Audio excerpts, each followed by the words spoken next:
It's Thursday, November 8th, Friday, November 9th, if you're on the East Coast or across the pond. And this, my friends, is Spaced Out Radio. Hope you had a great day and night. I am your host, Dave Scott, broadcasting to you live from the Great White North on top of the mountains of central British Columbia, right here at SOR headquarters. We welcome you nightly on the SOR Radio Network and Deep Talk Radio. And if you want to listen to our archives, they are free at youtube.com/Spaced Out Radio. Just do old Davey the favor. Hit that subscribe button. Our website is spacedoutradio.com, where we have a plethora of features for you. You can rock out to Bumblefoot soon. Shop at our brand new Spaced Out Radio store. Read up on the SOR Newswire provided by Captain Shirk, and so much more. Tonight's show is brought to you by the YouTube channel Ensuho. Sebastian Martin brings high-quality messages to the masses. Go to spacedoutradio.com, click on the Ensuho banner, and subscribe to the channel today. One quick update. We have noticed this evening our website has gone down. We are working on it as we speak right now to get it right back up for you. But nonetheless, the show must go on, so that is what we are doing. So if you're tuning in wondering, hey, where's our website? Why isn't it up? Well, we're working on it. Sometimes that happens, and it just decided to go poof today. So we are on it. When it comes to the old historic towns, one thing always seems to be certain, you know. That certainty is a lot of really good ghost stories. And for tonight's guest, author John Olsen, he's written about some of these true stories about his home in northern Utah. Bridgerland is the name given to northern Utah, named after Jim Bridger, a trapper and explorer who explored it all in the fall and winter of 1824. Inspired by his own experiences with the unknown, John has 30 years of interviewing and documenting stories of those who have witnessed the most strangest and unusual happenings in that part of the state. Stanger Bridgerland contains first-hand accounts of everything from ghosts and monsters to Sasquatch and UFOs. Then at the bottom of hour number 3, Olaf Phillips from Paranoia Magazine is back with another edition of the SOR Newswire. We welcome into Spaced Out Radio for the first time author John Olsen. Thank you so much for coming on Spaced Out Radio. And John, I got to tell you, these true stories and true accounts of people giving you their stories, I love these types of shows. So I am very excited to have you on tonight. How are you? I am great. Thank you so much for having me on, Dave. I really appreciate it. Oh, we really appreciate it, too. We really appreciate it. Thank you so much for coming on. John, let's learn a little bit about you and introduce you to our audience here because, you know, there's a lot of people out there who have some amazing ghost stories. When did it all start for you, and how did you decide that you were going to put pen to paper? Well, my experience started, I grew up in a small town in northern Utah, and the home that I grew up in was 100 years old. It was built in 1881, 83, roughly that time. And by the time I was about 8 years old, I started recognizing that the things that went on in my house was different than other people's houses. And I started talking with my sister. I have an older sister that's about 4 years older than me. I have a younger brother that's about a year younger than me. And we started talking about our experiences. When we brought these experiences to my parents were very wary of us sharing these experiences outside of the house. In fact, my dad didn't want us to talk about it at all. Some of the experiences that we had, there's one staircase that goes from the main level to the second story, and it's a really steep staircase, and it actually goes over the one and only bathroom that the house had at the time. And at any time of the day and at any time of the night, you could either hear heavy footsteps going up and down or quick, more childlike footsteps running up and running down the staircase. And there would be nobody on the staircase. And so my sister and I actually coined the term the stair monster, is what we started calling it as children, because that's where we first noticed the activity was on the stairs. But as I got a little older, we weren't, like I said, we weren't able to talk about it outside of the home. And the biggest thing was my parents' fear that people would think we were crazy. Because growing up in a small town, the two things you do is gossip and avoid being gossip. Those are the two things you do a lot in small towns. So we kind of kept it to ourselves. And at this point, I tried to read everything I possibly could about the paranormal. I remember going down to the local library, and they had the Time Life series on the paranormal, the black books, and I remember reading those things back and forth over and over and over again and learning all that I could as a child. One experience that I had, I remember I was about 12 years old, and I came home from school, and this is the middle of the day. I made a sandwich and went into the front room to watch some television, and I plopped down on the couch, and before I could turn the TV on, something caught my attention from the corner of my eye, and I looked, and standing there just at the edge of the room was this gentleman. He was very tall, very skinny. He had overalls on and a white shirt and a large wide-brimmed hat. But I could see through him, and I could see details except for not his face. And I was kind of stunned. And he walked across the room, and right in front of me and across from the couch where I was sitting was a rocking chair. And he sat in the rocking chair, and the rocking chair started rocking back and forth. And I was kind of dumbfounded and scared at the moment. You know, I knew there was activity going on in the house, but this was the first time I had actually seen something. And I remember closing my eyes and counting to 10. And I opened my eyes, and he was gone from the chair, but the chair continued to rock back and forth for a few minutes and then stop. And I jumped up and proceeded to go find anybody I could, you know, in the house. It was that kind of stuff that went on throughout my childhood that got me very interested in the paranormal. Mm-hmm. So when you started having these experiences as a kid, did it frighten you? Did it make you inquisitive? How did it really start to shape what you wanted to see and do with this field? Well, at first I was a little frightened, but the longer it went on and the more I was exposed to it, I guess, the less frightened I became and the more curious I became. And like I said, I read everything I could possibly find on the paranormal. By the time I was a teenager, I started having friends over, and they started having experiences in the home. And I remember one time in particular, I was upstairs with a friend, and we were studying for a biology test. And all of a sudden, she threw her book down and folded her arms and stared at me, and I looked up from my biology book, and I said, "What's the matter?" And she says, "What was that?" And I said, what was what? I was confused. And she said, "We've been here for about half an hour, and there's been 3 different somebodies walk up and down your stairs, but there's nobody on your staircase." And I said, "Oh," I said, "that's the stair monster." And she looked funny at me, and I said, "Well, my house is haunted."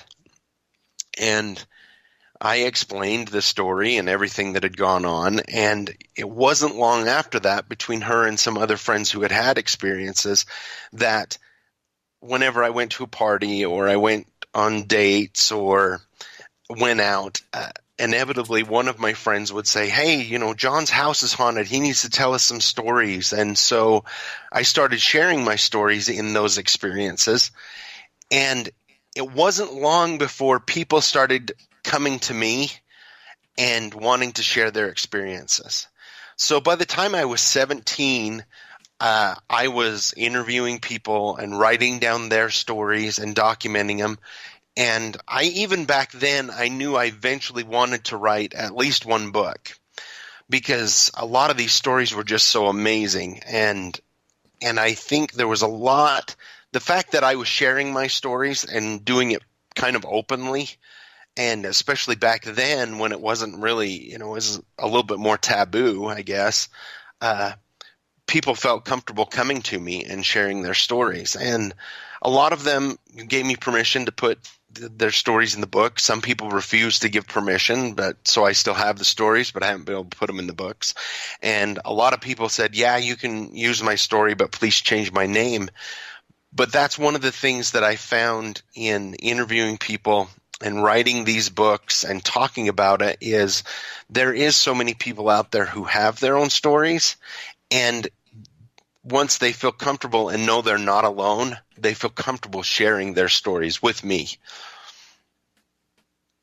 Very, very intriguing. Very intriguing. So some of these stories that you were being asked about, it seems like people were believing because, I mean, you had something interesting to say and they wanted to hear a good ghost story. And when you're in your teenage years, who doesn't?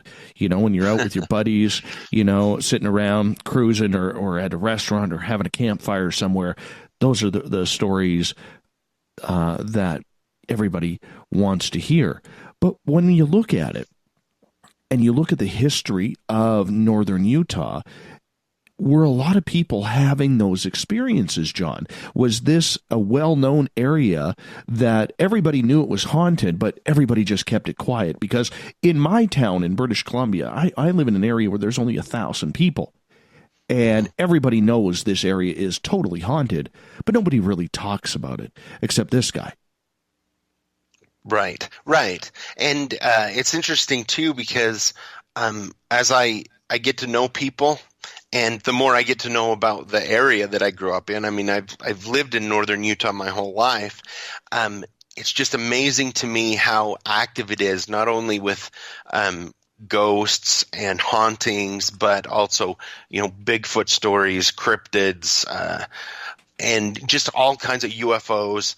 And I've come to believe that I think a lot of places are like northern Utah. It's got a rich history and it's just got a great paranormal stories going on. It's a very haunted place. I definitely find that this time of year around Halloween, people are a lot more open and excited to talk about it. But there's also a lot of group of people who love to delve into this year round. So yeah, it's just a great place all around for the paranormal. Do people acknowledge it though? Are they proud of their area being haunted because it usually comes with some really cool stories? Or is it because Utah is very known as being very Mormon, very religious, that people just don't want to talk about it? That happens somewhere else, not here. It's interesting because I find that the Mormon history and the Mormon lore has its own kind of, how would you say it, folklore associated with it. And I think that for the most part, they tend to shy away, especially in this area, because it tends to be more Mormon based and religious, family kind of oriented, that there's a lot less stories that you might find somewhere else of, say, Ouija boards or demons or things of that nature. But when it comes to seeing ghosts or having paranormal experiences, especially now as it's become a little bit more acceptable, people around here kind of gather to it just like everybody else. They enjoy a good story. They like to share their story, sometimes not necessarily. Maybe they're a little bit more guarded about, giving you their name or something, but or allowing you to use their name. But I think it's a lot like a lot of other places that they feel fairly comfortable in sharing their stories now. Yeah, it's always fun to see those reactions because, like, I run a ghost tour here at our local museum to help raise money for it. And it's amazing how many people have come out of the woodwork saying, my house is haunted, my house is haunted. And yet inside the community, it's not really a topic that is discussed. And this area here where I live is much like where you live. There's a lot of Bigfoot stories. There's a lot of UFO alien stories, and there's a lot of hauntings. And do you think it's because and maybe in your part of the state that people don't really acknowledge it on a real public level because they don't want to be that loony person. They don't want to be considered crazy within the community. Is there a lot of that? I think that it's, especially when I was younger, there was a lot more of that, and my parents were a good example of that. They were afraid of people, thinking we were crazy. Oh, those are the people who, have a ghost in their house. But I think the further along we've come, television shows and, you see more of it on TV. It's a little bit more accepted. I think it's getting better with people feeling more comfortable with sharing their stories, being a little bit less afraid. But of course, you've always got people that, I've got a stack of stories, and some of these are just really good stories. And even to today, I just can't get them to let me share their stories. And some of them relent after a while. Definitely after I published my first book, there was more people that were able to look at it and say, okay, this is what he's going to do with it. I feel comfortable. But you're always going to have some people who are afraid to share. But I think it's getting better. I really think it's getting better. Well, and I think with the younger generation and, them really exploring their own spiritualities, making their own choices at an earlier age and having an interest in the paranormal, whether it's ghosts, UFOs, Bigfoot, whatever it is, I think the younger generation is more susceptible to these experiences and open-minded to them because of the fact that they want to explore. They don't want to work. They want to be out there exploring, seeing what's going on. Yes, some of them actually do pick up their heads from their cell phones and get curious. And that's really what it's all about, isn't it? It is, yeah, definitely. And I see it even with my own children. I have 3 children that range from 20 to 11, and 20, 16, and 11. And even in that age group, I see them being more open, more excited about it. I know my youngest, the house that I grew up in, my parents still live in that house, and they still have experiences there, and my kids have had experiences there. And I think they're a lot less afraid of it, more curious, kind of like how I ended up. And so I see that in this generation, like you say, young kids are teenagers are starting paranormal groups and they're sharing their experiences. And I do definitely think they're a lot more open than other generations to it. So back to you, John, for a few minutes here, because we got about 4.5 minutes before we got to hop out for our first break of the night. Mm-hmm. When you decided to put pen to paper and start writing down these experiences when you were 17 years old, did you think at that point you wanted to write a book on it? Did you think that there was enough experiences and cool stories out there that something had to be recorded for record? Yeah, I did. It took me a long time to get to the point where I started writing it, and that had a lot more to do with my inexperience and my fear of writing the book. More fear of that than actually the paranormal. But I had an idea of the kind of book I wanted to tell. I wanted to tell true stories. Part of my thing is I have to get my story first person. It can't be, oh, this happened to my cousin's brother or whatever, and be able to talk to the person that it happened to. And I did have an idea, even at 17, 18, of what I wanted the book to look like. So explain that to us. Take us through that process of what you wanted it to be. So I had read a lot of books and a lot of paranormal books, and I really wanted my books to be like the meaty stories, getting to the I guess you might even say the scary part of the story. And so I kind of my stories are a little bit shorter than you might find in other stories, but they get to the meat of the story. They tell, the scary part. They tell how the people felt in that experience. And I really try and I write it in first person in their perspective. As I interview people, I can tell a lot of times I have to make a decision when I'm interviewing somebody, do I feel like this is a true story? And that comes from, just how they're telling the story. And part of that is when they're telling their story, a lot of them, I can see in their eyes the fear that they felt when they were going through this. And to be able to put that to paper and express that, that was something I really wanted to do. I really felt like if I was going to write a story, I wanted to be able to tell their story and have people walk away with the feelings that they had in this experience. So why did you think it was important to document these stories? And we're going to get into a number of them after the break, but what was the significance behind that, John?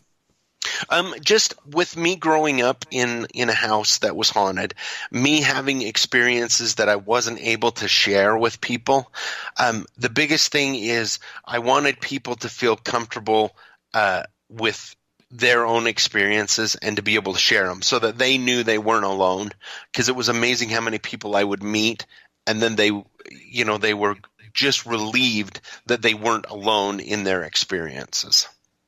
Mm-hmm. So basically it was kind of like writing it saying, I believe you. This is what you're experiencing. This is what I've experienced. Let's just grab these tales and put them all together and make for an interesting coffee read somewhere. Yeah, that was part of it. Yeah, definitely. I don't blame you.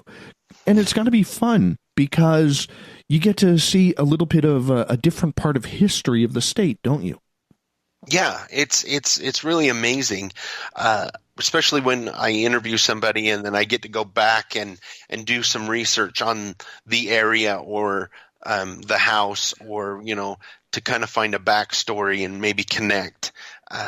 It is really exciting, and I love new stories just like everybody else. When I'm interviewing somebody, I just get excited hearing their story and the opportunity to share it. It just has always intrigued me, and I just love it. I really do. We got about 30 seconds left before we got to go to break. Is there a particular story or story topic that you like? Do you prefer the ghost, UFOs, aliens, skinwalkers, whatever? What do you think? What's your favorite topic out of them all? You know what? I actually really love them all. I go back and forth on different ones, but I can't say that there's one that I love more than another. I just love all of the paranormal stories. I don't blame you. John Olsen is our guest tonight. His book, Stanger Bridgerland, True Paranormal Stories from Northern Utah. We're going to get into more of those stories right after this on Spaced Out Radio.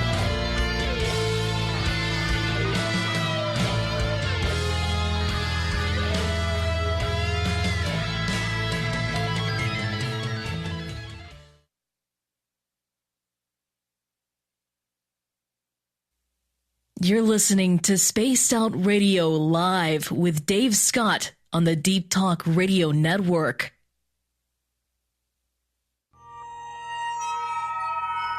You hear footsteps in the empty room above you.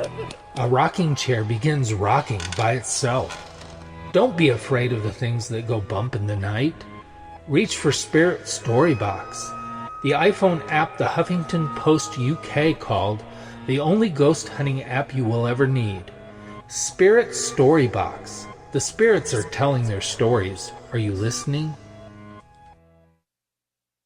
Hi there, this is Geraldine Orozco from San Francisco's Bay Area Meditation. I invite you to join me the first Tuesday of every month with Dave Scott for Spaced Out Radio's The Spiritual You. In this fast-paced world we live in, it's time for you to take some time for you. We'll cover every possible subject from powerful meditation to healing techniques to your own intuition and spirituality. So come join us for The Spiritual You. We're bringing scientific thought to the paranormal. Hi there, this is Spaced Out Radio scientist Chris Cogswell. Join me, Chris Zuger, and Dave Scott the second Wednesday of every month, where we break down the who from the woo when it comes to everything paranormal. We'll investigate and try to bring sensible answers to those straight and sometimes outlandish questions people have. Hey, not everything has an answer, but we'll do our best. Listen in to Reality Paranormal only on Spaced Out Radio. So, you love talk radio? Then you'll love TalkStreamLive.com. TalkStream Live is always on, 24/7, with the best streaming talk shows. Find your favorite talkers and discover some new ones. It's free, readily available online or on mobile with any smartphone or tablet. Finding your favorite talk shows all in one place has gotten a whole lot easier. Just go to TalkStreamLive.com. Be sure to download the free apps from Google Play or the iTunes App Store. Heading to Vancouver and looking for a night on the town? The Moose Vancouver is the bar that never stops rocking until 2 a.m. every night. The Moose has great food with everything on the menu from $6.95 to $8.95. Fantastic, vibrant staff and rock and roll that will bring you back to when the music was real, the hair was long, and the guitars were rocking. Get your party on at the Moose Vancouver, the official party bar of Spaced Out Radio. Visit purpleplates.com today. For over 40 years, the Purple Energy Plates have been delivering amazing results for their many customers. Inspired by the great genius Nikola Tesla, the harmony, healing, and energetic effects of the plates have proven over and over to be beneficial and often miraculous to thousands of customers. Check their site for daily specials and choose from their many energy products. You won't be sorry. Visit them today at purpleplates.com.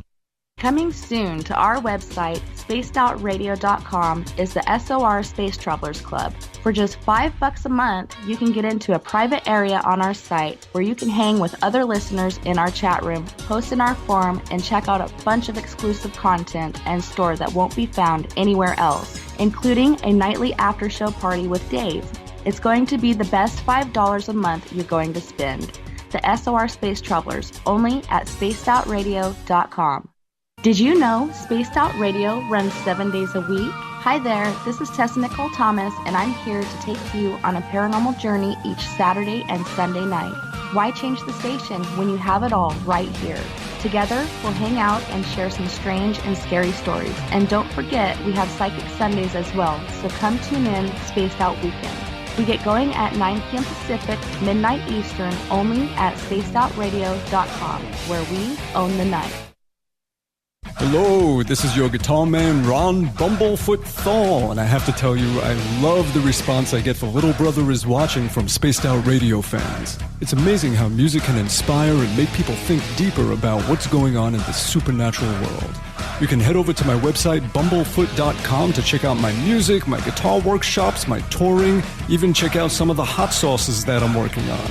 And make sure you keep on listening, because with Spaced Out Radio, you know Little Brother is watching.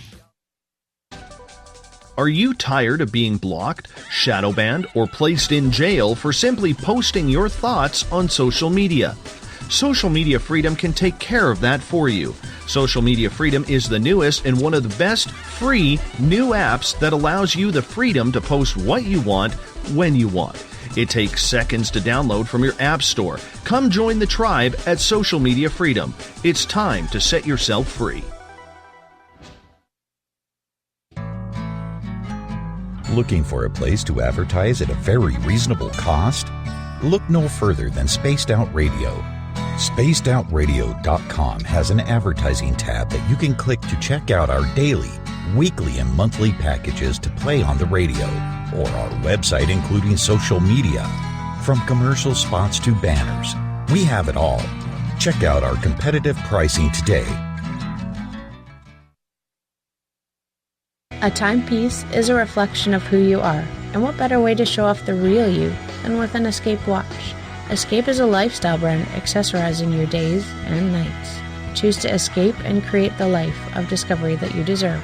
Dream, play, unite with your own personalized Escape watch. Head to escapewatches.com.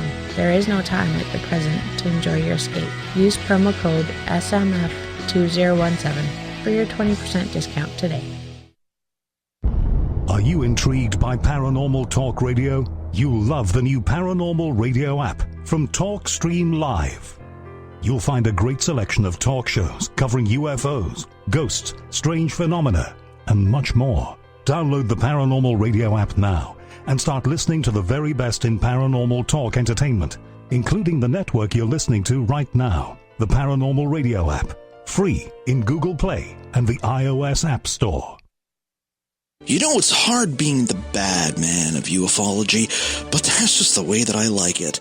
This is Chris George Zuger, and I'll be hanging out with Dave Scott and SOR scientist Chris Cogswell for Reality Paranormal, the second Wednesday of every month. And our job is to break it down and come to conclusions as to what is really going on in the supernatural world. I'd love for you to join us right here on Spaced Out Radio.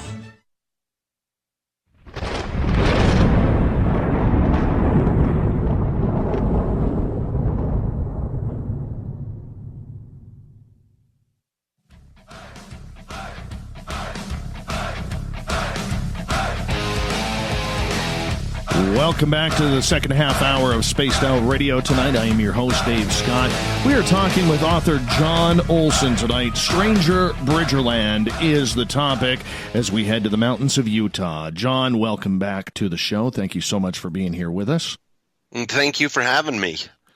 Now, John, let's kick this off with some weird and spooky stories, my friend. Let's go to your experiences. You touched on them early in the first half hour about how you got into this. What exactly was happening in the Olsen household? Well, it was interesting because, you know, other than the footsteps and the gentleman I saw, there was always some weird things going on. It was interesting because you'd have a couple weeks where everything would be really active, and then a couple weeks where not much would go on. There's one entity, I guess that you would say, one ghost in the house that is very mischievous and would often like to play pranks on me and my family, and actually my children as well. My parents still live in the home, and my children have spent a lot of time there. I remember one time in particular, this has been about 6 years ago or so, I was coaching my son's little league team, my oldest, his little league football team, and we had finished practice, and my parents were out of town, and I'd promised to go by and check on the house. So we went to the house, and I had my son and some of his friends from football, and I said, I've got to run to the neighbors for a minute. You guys go ahead and go in, check on the house, you know. And my kids feel very comfortable in my parents' house. So the boys went in and grabbed the chips from the kitchen and went into the front room and turned on the TV. And when I got back, they were all huddled in the front yard waiting for me. And I pulled up and I said, why are you guys outside? And apparently what had happened is they went in the house and got some snacks and went in the front room and turned on the TV and were watching the TV, and all of a sudden a voice from the kitchen called out to my son. My son's name is Cody. It was a female voice, and my son stopped, and my friends looked at him and said, Cody, your grandma's calling you. And then the voice called again, and it was a little bit closer from the kitchen, and my son looked at him and he said, we're the only ones in the house. My grandparents are on vacation. And they went and peered in and couldn't see anything, and they took off out of the house scared to death.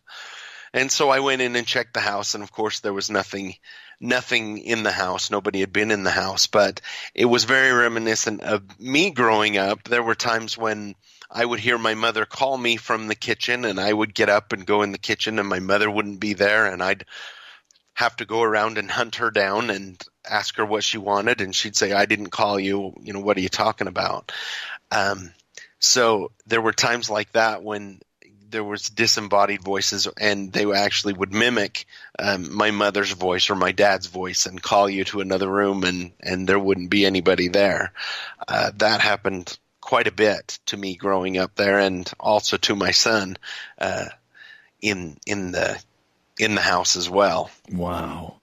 You know what? I have a similar situation happening in my house right now, where twice now I have heard it. My wife has heard it as well. But there is a spirit in our house that mimics our 5-year-old son. Oh, really? Oh, wow. Yeah. Yeah, and I've heard him once, and it's funny, one of the people who works behind the scenes on this radio show, Amy is her name, I was on the phone with her, and she lives deep in the United States, and I'm up here, and we're talking, and all of a sudden I hear my son squelch upstairs. You know how a kid kind of screams and laughs at the same time, that toddler high-pitched sound. And I said to Amy, I said, did you hear that? And she's like, yeah. I said, I said, there's a problem here. I said, that sounded like Colby. She goes, yeah, it did. And I said, Amy, the problem is my son isn't home. Oh. He's at daycare. He's at daycare, which is about a 10, 15-minute drive away. Right. And she goes, well, why don't you go upstairs and see if somehow maybe Mrs. SOR picked him up and brought him home. And so I went upstairs. I did the search. Nope, nothing. And then just a few weeks ago, I got a text from the wife from up in the kitchen because my studio is soundproof, and I get a text message saying dinner time. And then as I'm just closing up shop here, getting ready to go upstairs, I hear the knock of a small hand 3 times on my door.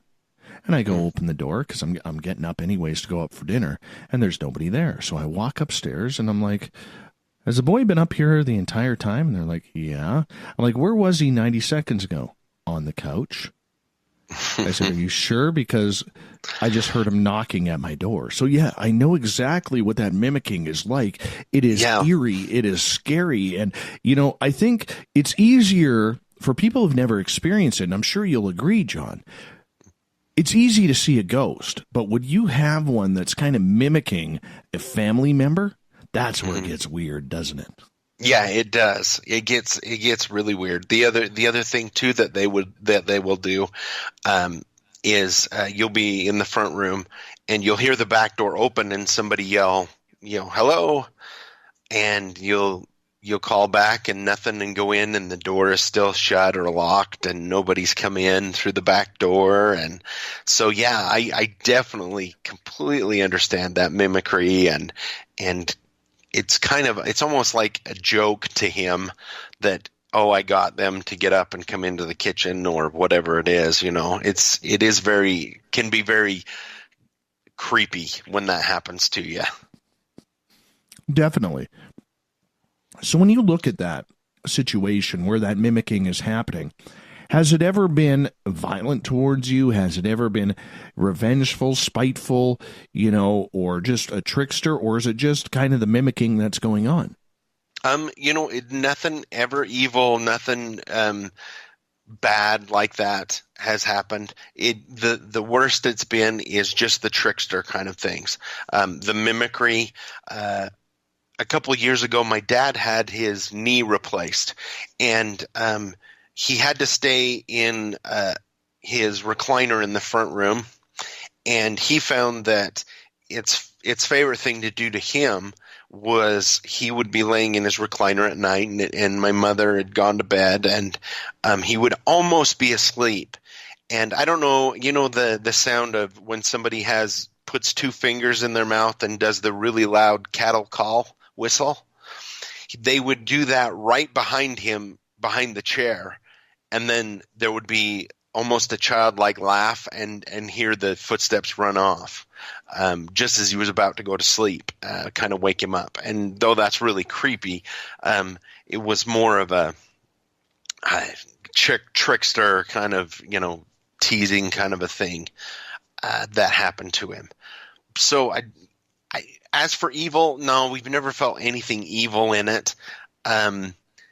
But definitely trickster, definitely, pranks, and, especially if he finds that it irritates you more, he will focus his energy on you. I mentioned my oldest son.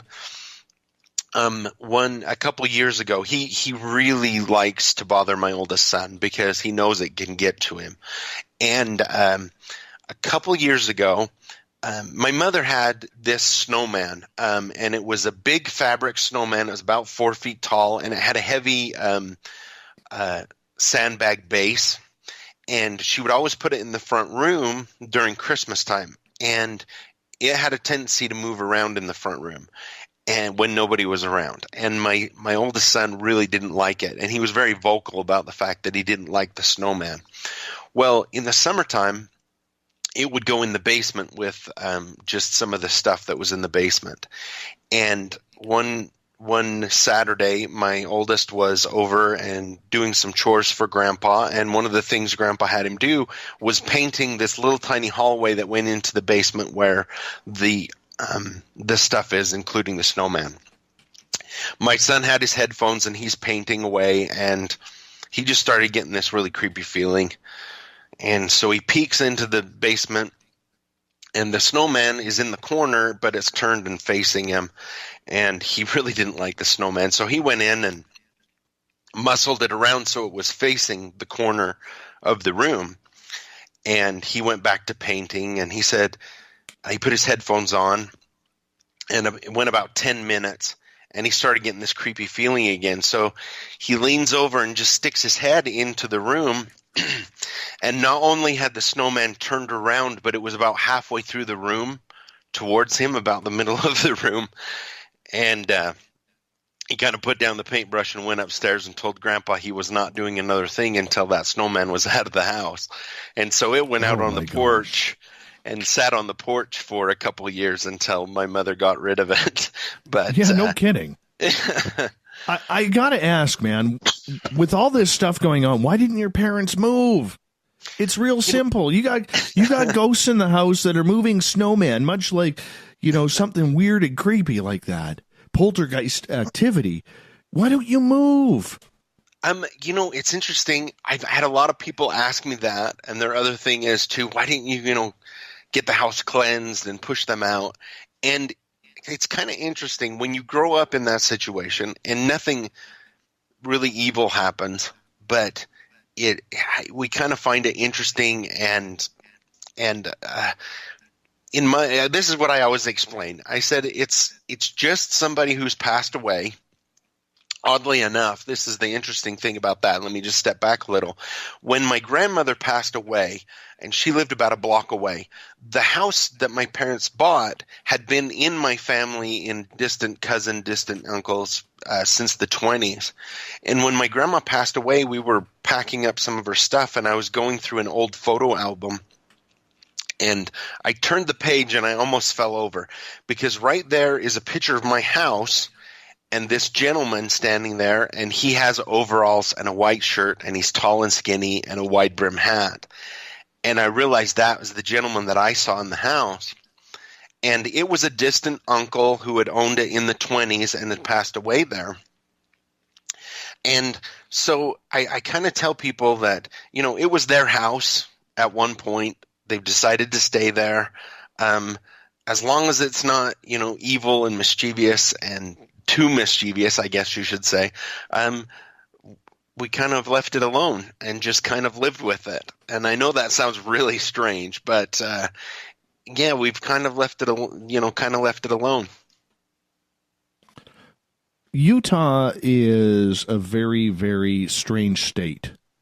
It has it's probably, I don't know what it is with that Utah, Nevada, Arizona, Mexico, that four corners there. But there is a lot of strange stuff happening there, man. Do you chalk it up to, whether it's the legend of the skinwalkers going on there or maybe, the gold rush, whatever it may be? What are you chalking up all of this ancient and modern ghost stories from? That's a good question. I don't know if it's in, the rock formation. It's a really heavy granite state. So, maybe it's something that holds that energy really well. We have UFOs, a rich history of UFOs in Utah, and like you say, skinwalkers and Bigfoot, and it's just kind of a rich history there, going back through the Native Americans. I'm not really sure why, but it definitely is just rich with everything going on there. I'm not sure what you could necessarily attribute that to, but because you go to England and stuff, and they have castles that are 300, 400 years old, 500 years old, but the history here is more with the settlers, but before that you had the Native Americans, and so it's just hard to say. Yeah, I can see that, and I could tell that, in regards to it. So let's get back to your house then. What do you know about this ghost that was in Mom and Dad's house? Were you able to bring in a paranormal team? Did you investigate it yourself? What did you learn? Just doing investigation on my own. My sister, I went the route of interviewing and helping people and writing books. My sister's done some investigating with teams, and they've come in and done some stuff there. Just going through the history, like I said, the great uncle that owned it that passed away there, and I believe from what I'm gathering, there's roughly 3 ghosts that live there, because on occasion you would wake up and hear 2 people, a male and a female, having a conversation. So there's at least those 2. But other than that, just that history. I know there's been investigative teams that have come in and gathered some information. I did have an interesting EVP that I gathered on accident, because I was filming my oldest son, and he was telling me a story when he was a little kid, and right in the middle of it, there's a German voice that comes in that says "Get out of the room."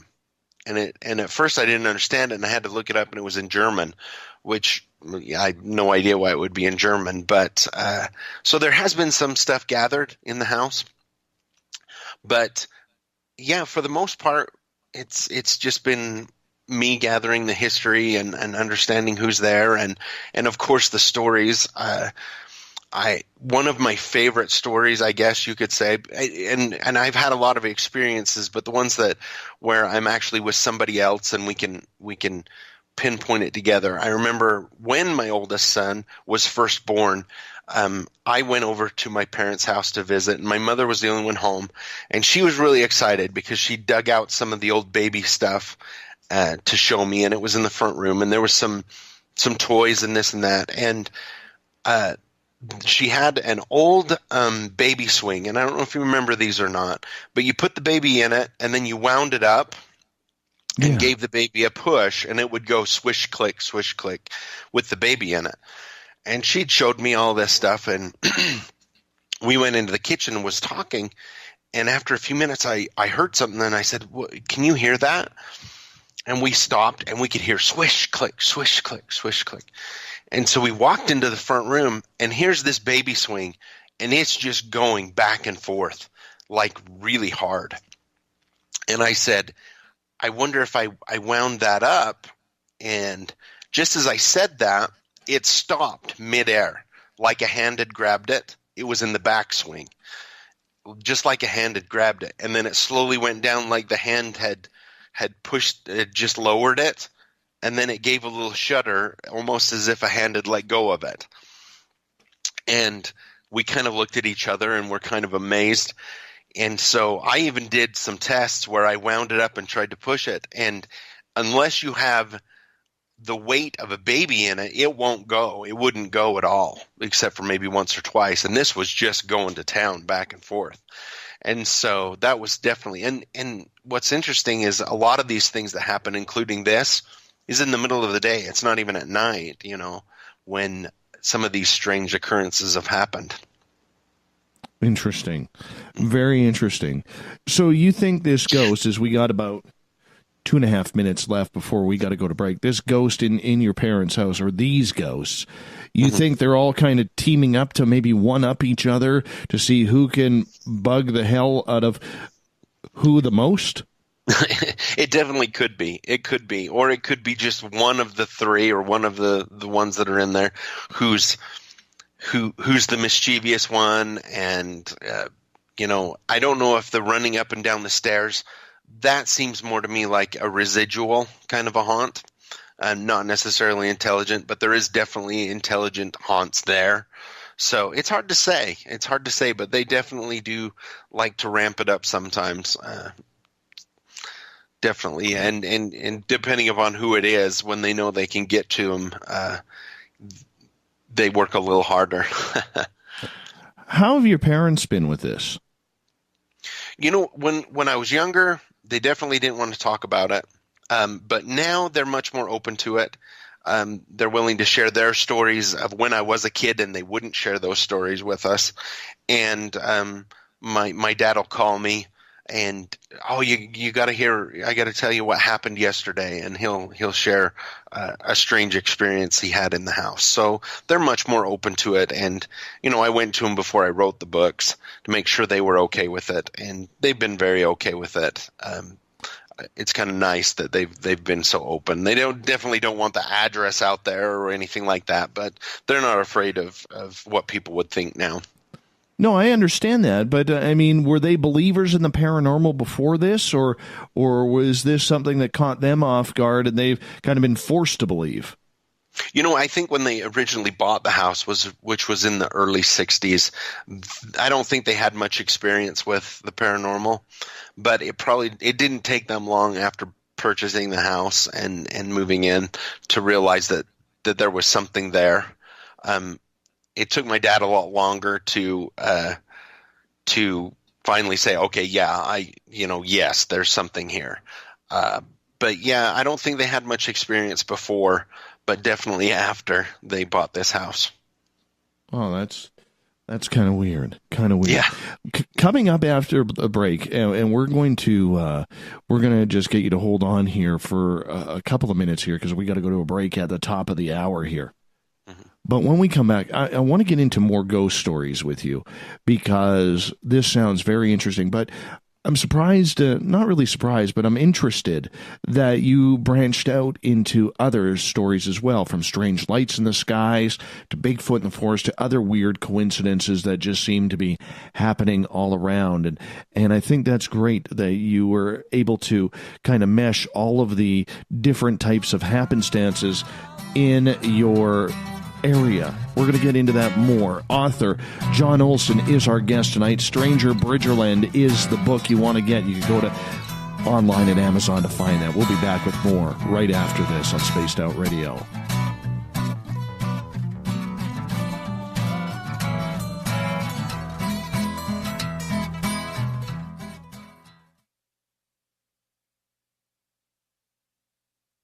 Hello, this is your guitar man, Ron Bumblefoot Thal, and I have to tell you, I love the response I get for Little Brother is Watching from Spaced Out Radio fans. It's amazing how music can inspire and make people think deeper about what's going on in the supernatural world. You can head over to my website, bumblefoot.com, to check out my music, my guitar workshops, my touring, even check out some of the hot sauces that I'm working on. And make sure you keep on listening, because with Spaced Out Radio, you know Little Brother is watching.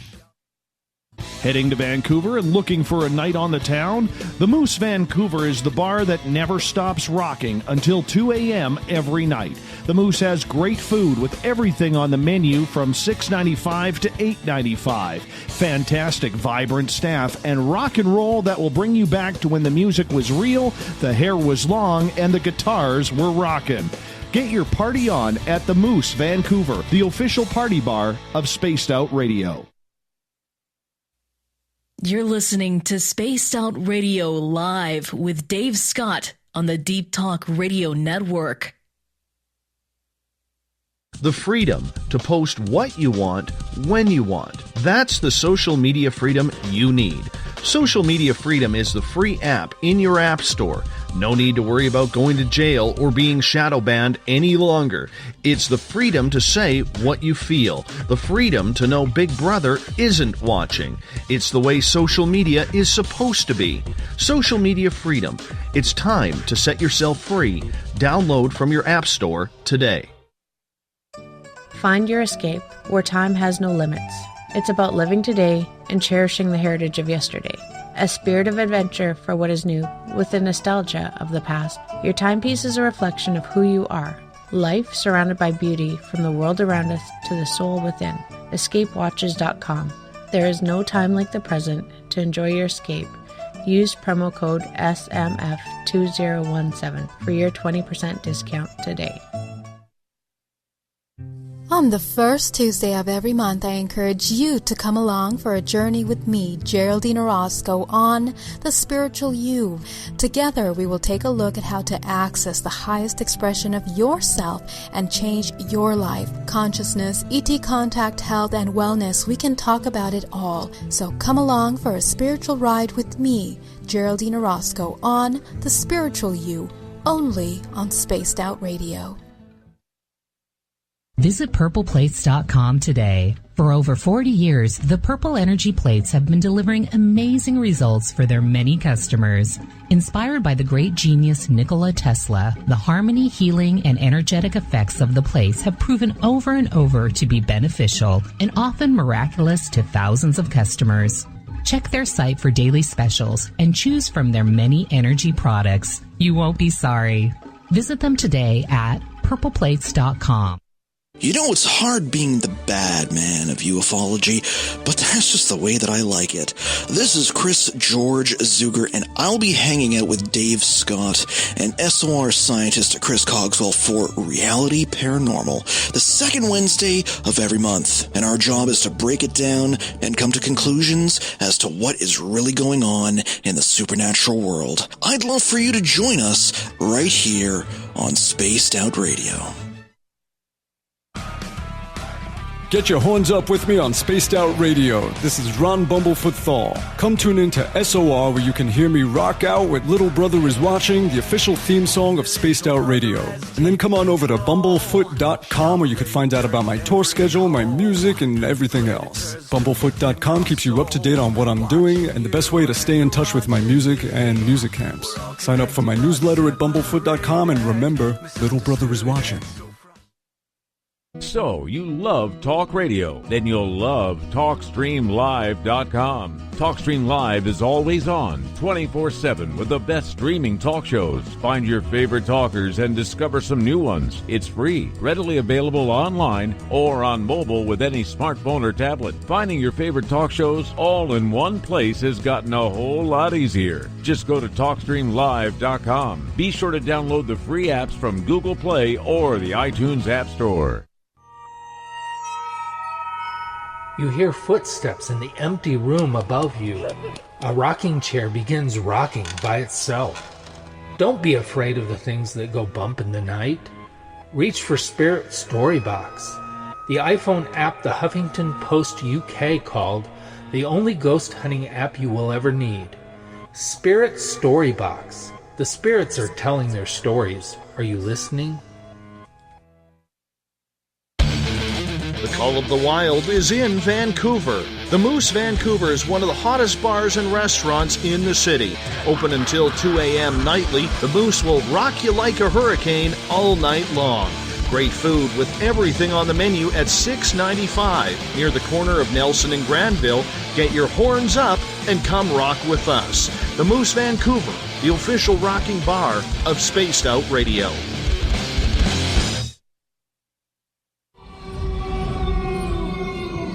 Hey, this is Canadian Paranormal Investigator Mike Moore. The third Wednesday of every month, I'll be teaming up with Dave Scott to bring you Ghosts of the Great White North. Each month, we will bring on guests from across Canada to discuss their ghostly encounters.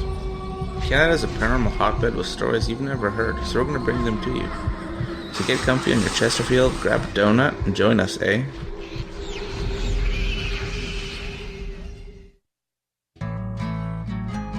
Looking for a place to advertise at a very reasonable cost?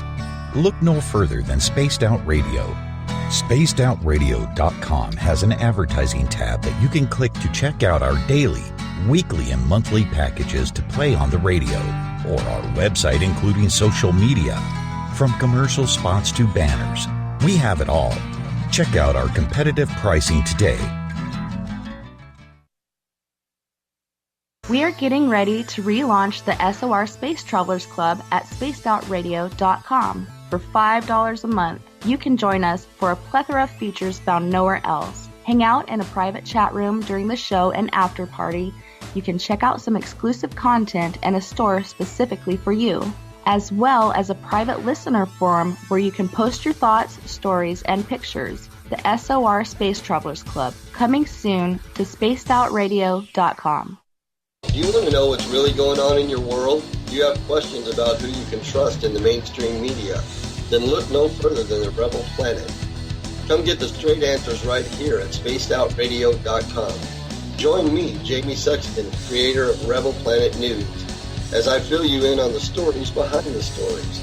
All you truth seekers, be sure to tune in to Rebel Planet on spacedoutradio.com the third Thursday of every month.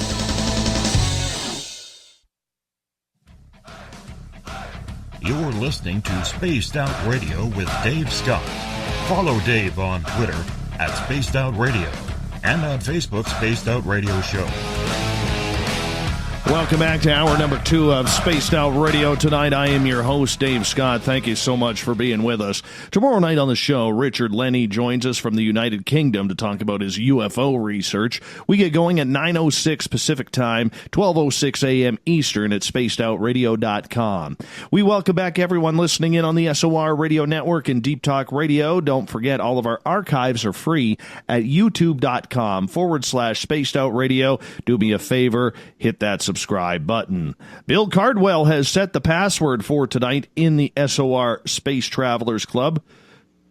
Oh, Bill, it's not even Friday, man. It's not even Friday. This is unfair.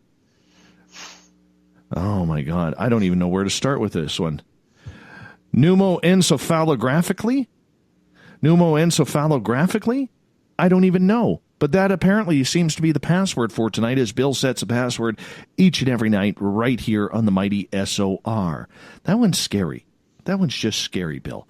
Now, our website, which is currently down, we are working on it right now, but it is spacedoutradio.com, where we have a plethora of features for you. You can rock out to Bumblefoot. Soon you can shop at a brand new Spaced Out Radio store. You can read up on the SOR Newswire by Captain Shirk, and so much more. Tonight we are talking with author John Olsen. Stanger Bridgerland is his latest book, where we are talking about some really cool stories in northern Utah of hauntings, UFOs, Bigfoot, little bit of everything there, John. Little bit of everything, and that's what makes it exciting.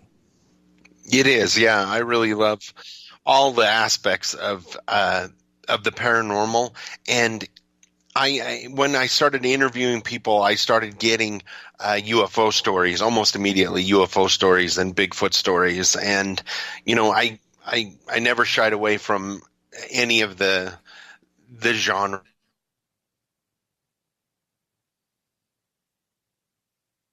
Like you say, I ended up with Bigfoot stories and cryptid stories and UFOs, and even my newest book, Beyond Stanger Bridgerland, I have a section, Glitches in the Matrix.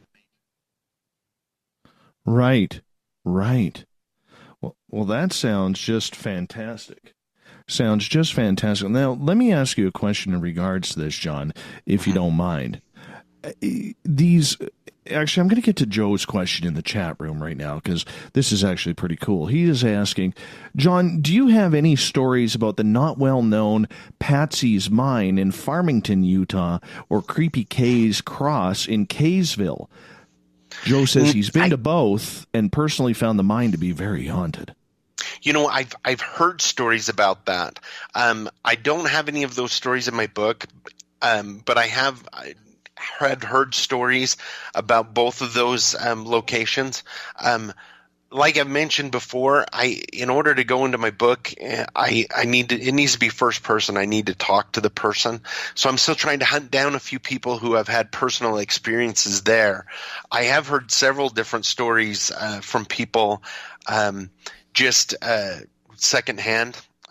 That have had experiences near that. And actually, I do have a story coming up in my new book of a woman who had a house near the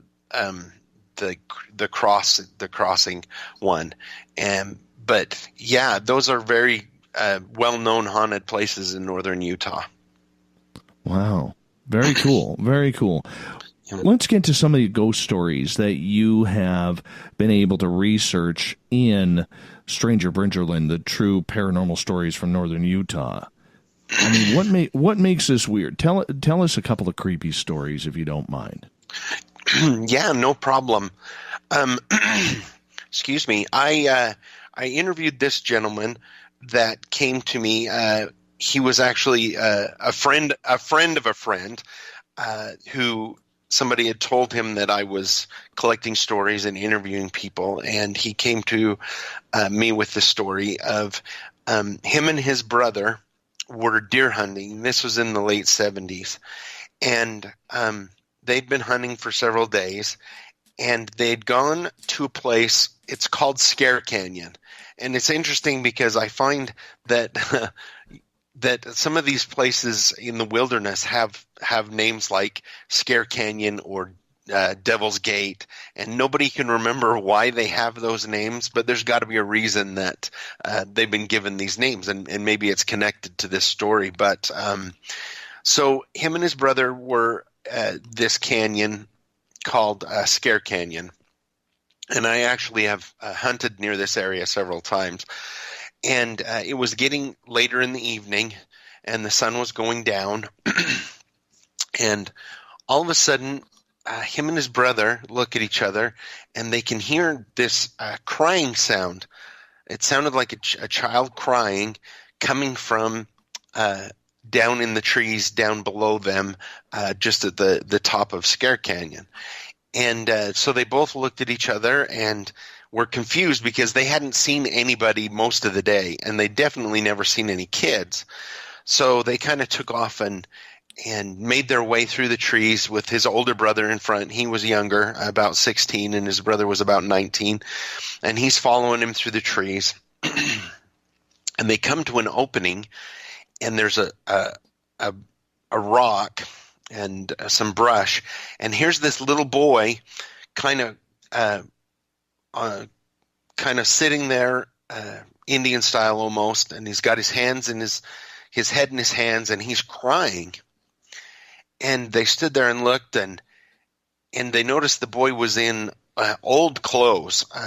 They were kind of torn and ragged a little bit, handmade.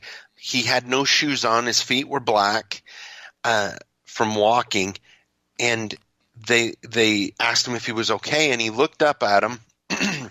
He said he remembered distinctly the boy's face was dirty with tear tracks, running through his face, and he pointed down towards their right, his left, down towards the trees, and he looked down to try and see what this boy was pointing at, and then turned back, and as he turned back, the little boy disappeared completely. And he was just frozen. He didn't know what to do because, 1 minute there's a little boy there crying, kind of looked like he was in pioneer clothing. And his brother, hit him in the shoulder, and they kind of came to and just left.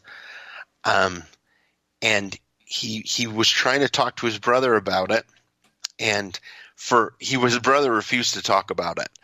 And it took years before his brother would talk about it. But when he finally did talk to him, his brother had seen exactly the same thing he had seen, the little boy, the crying, pointing towards the right, and then disappearing in front of them. And so it's a really creepy kind of story. You wonder, was there a lost boy up there? Was he never found? What was going on that would cause this? And I looked, and I couldn't find any stories of any missing children in that area or anything like that. But it makes you wonder what he was pointing at, what he was trying to get them to look at, what the whole situation was. But he was even, 25 years after the fact, I could still tell when I was interviewing him that it was a very traumatic experience for him. Yeah, anytime you get kids involved, man, that's where things get real. Yeah, it really does. You can handle a ghost, you can handle anything, but when you see a child, man, that's where it gets the creep factor just increases by about tenfold when that happens. Yeah, exactly. Yep, definitely. So that was one of my favorite stories from the wilderness kind of thing. And a lot of my stories in my first book are actually from the wilderness. When I was growing up, it's a small community, and a lot of things was done in the outdoors. Actually, that's what brings a lot of people to northern Utah is, I'm only 10 minutes from hiking, fishing, skiing. It's a lot of outdoor stuff. So a lot of my stories come from experiences people have in the outdoors with the paranormal. I want to ask you about this really good story that you have in regards to, let's see here, the Trapper. Because okay. I'm thinking northern Utah is much like British Columbia, where I live here, where it's very sparse. There's little pockets of communities, but it's a lot of open land and a lot of strange stories that are historic with creepy old buildings that are just sitting in the middle of nowhere. Mm-hmm. Yeah, definitely. It's starting to fill in a little bit more, definitely in the last few years. But yeah, it's, for a lot of time it's farming communities and then surrounded by wilderness. And we still have a lot of wilderness. And so the story that you're talking about, the Trapper, so this story came from one of my friends growing up. When we were growing up, there was a winter scout camp that everybody went to, and it was Camp Wapiti, which is actually a Native American word for elk. But it was a winter camp where they had these Quonsets, and you'd go up with your scout group, and the fun thing was you'd stay up late and play games and go night sledding. And so he told me the story of when he went up there, and they'd gone sledding and they'd played card games, and it was getting late. And somebody had the great idea to go play hide and seek. And so they all bundled up in their winter gear because, it's the middle of winter and it's really cold and it's at night. So they go out and go to hide. And he decides to go hide down near the river where there's some trees along the river and there's quite a bit of snow. So he's hiding in the bushes and he's crawling through the bushes.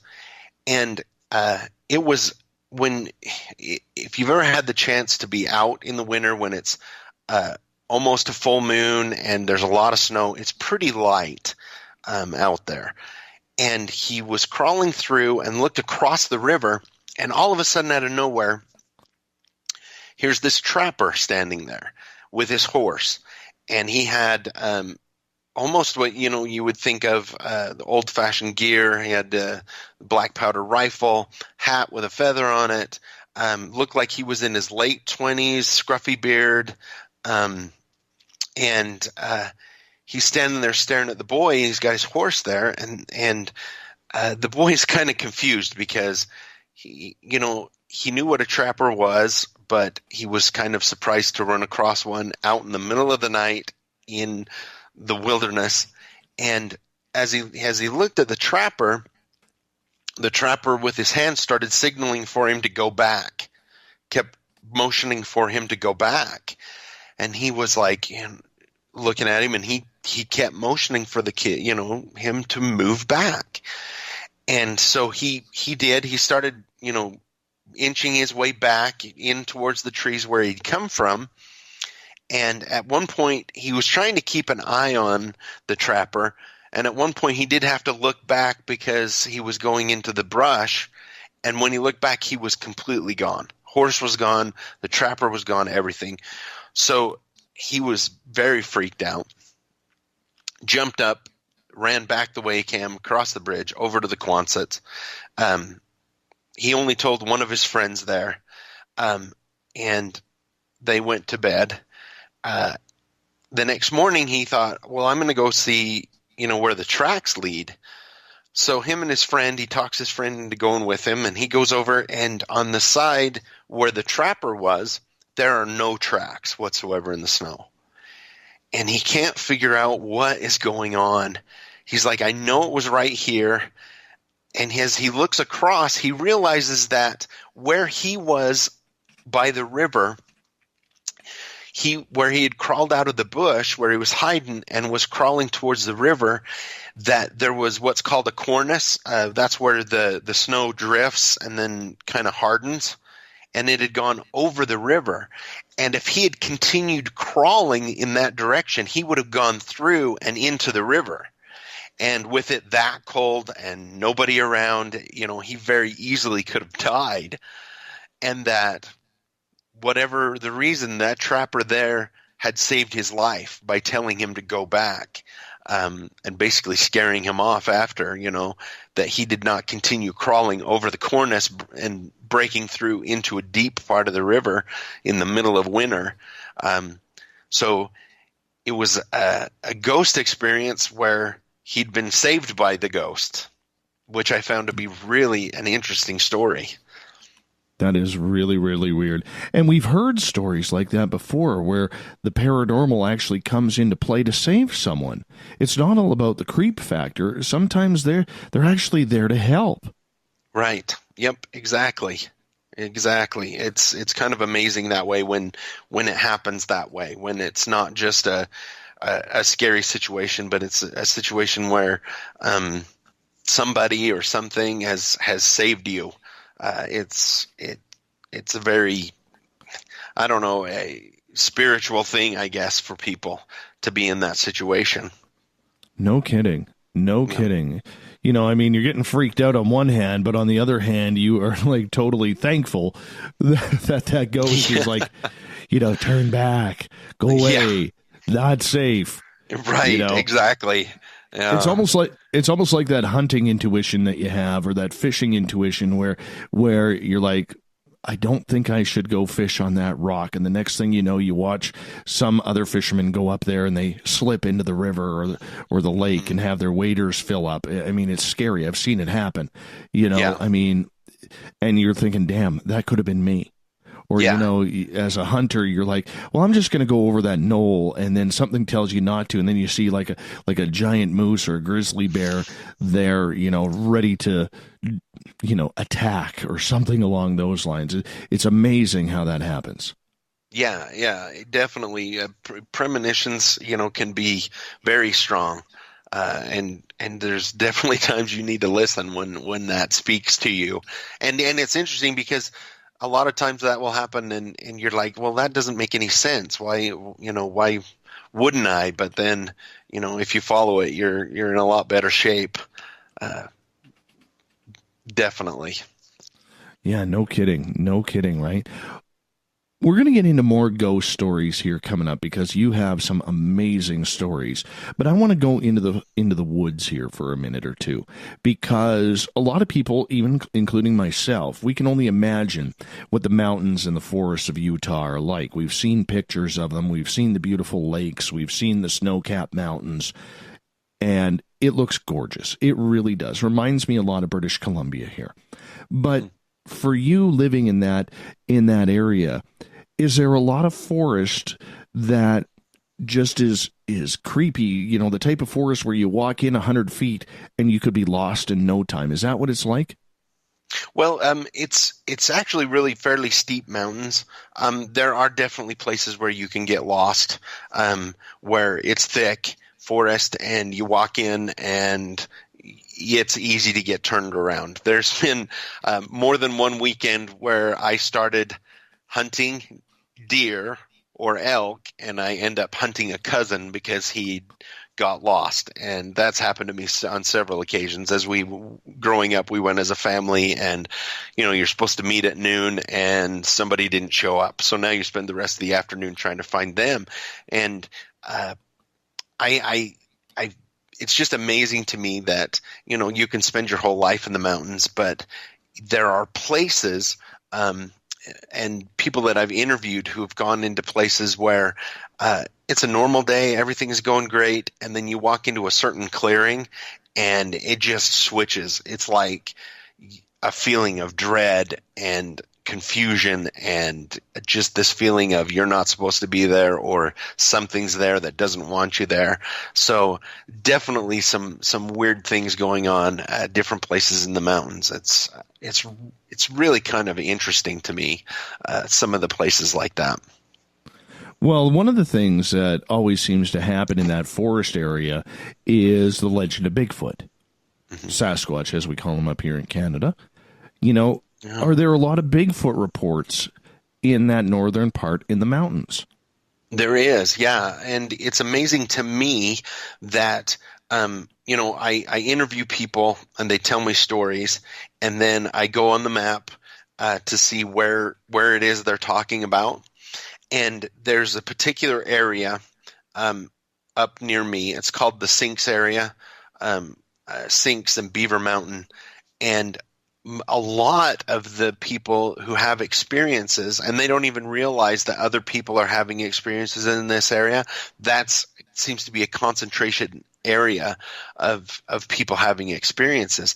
And I know that, they haven't necessarily met or talked to other people who've had experiences in that area, but so many people that are not connected are having experiences. It kind of reiterates to me that there's definitely something going on in that area. So, I've got quite a few stories from all over northern Utah about Bigfoot. It's kind of an active area for him. So. Any really good ones that stand out? Yeah. You would like to share? I do. I'm not sure how much longer you have before the break. I've got one. We got about 2 minutes. So why don't you tease us? Okay. This gentleman that I interviewed, I actually worked with him, and he came to me and he said, I understand, you do paranormal stories. And he had been a manager at a lodge in the mountains, tucked away, that he had an experience one night with Bigfoot that kind of solidified to him that Bigfoot was a real thing. And his experience not only led him to some other finding outs about that area, but he had a very close encounter with Bigfoot in what's called the Beaver Mountain area of northern Utah. Very interesting. Are they big creatures there? Are the Bigfoot there known to be docile and very hidden, like here in British Columbia or Washington State? Or are they more of an aggressive type that we hear of mainly in the south around New Orleans and Texas and Louisiana? They're a lot like the stories you guys have, kind of docile, don't like necessarily interacting with people. There are stories like the one that I'll share with you where there was some interaction, maybe not necessarily violent or angry, but kind of a we're here kind of a thing. But definitely not real aggressive, but definitely there and want you to know that they're there. So it's really interesting, and they're really large. Like they explain up in your neck of the woods, being 8, 9 feet tall, just large creatures. Yeah, no kidding, my friend. Yeah. I'm going to get you to hold on here while we step out for a break here at the bottom of the hour. Our guest tonight is author John Olsen. And he's got this really cool book called Stanger Bridgerland. You got to check it out. You can go on Amazon and check it out. It is called Stanger Bridgerland, True Paranormal Stories of Utah, Northern Utah. Get it today. It's worth it. It's a good read. John's a good guy. And it's always good to have some different stories out there. More ghost, Bigfoot, and UFO stories with John Olsen right after this.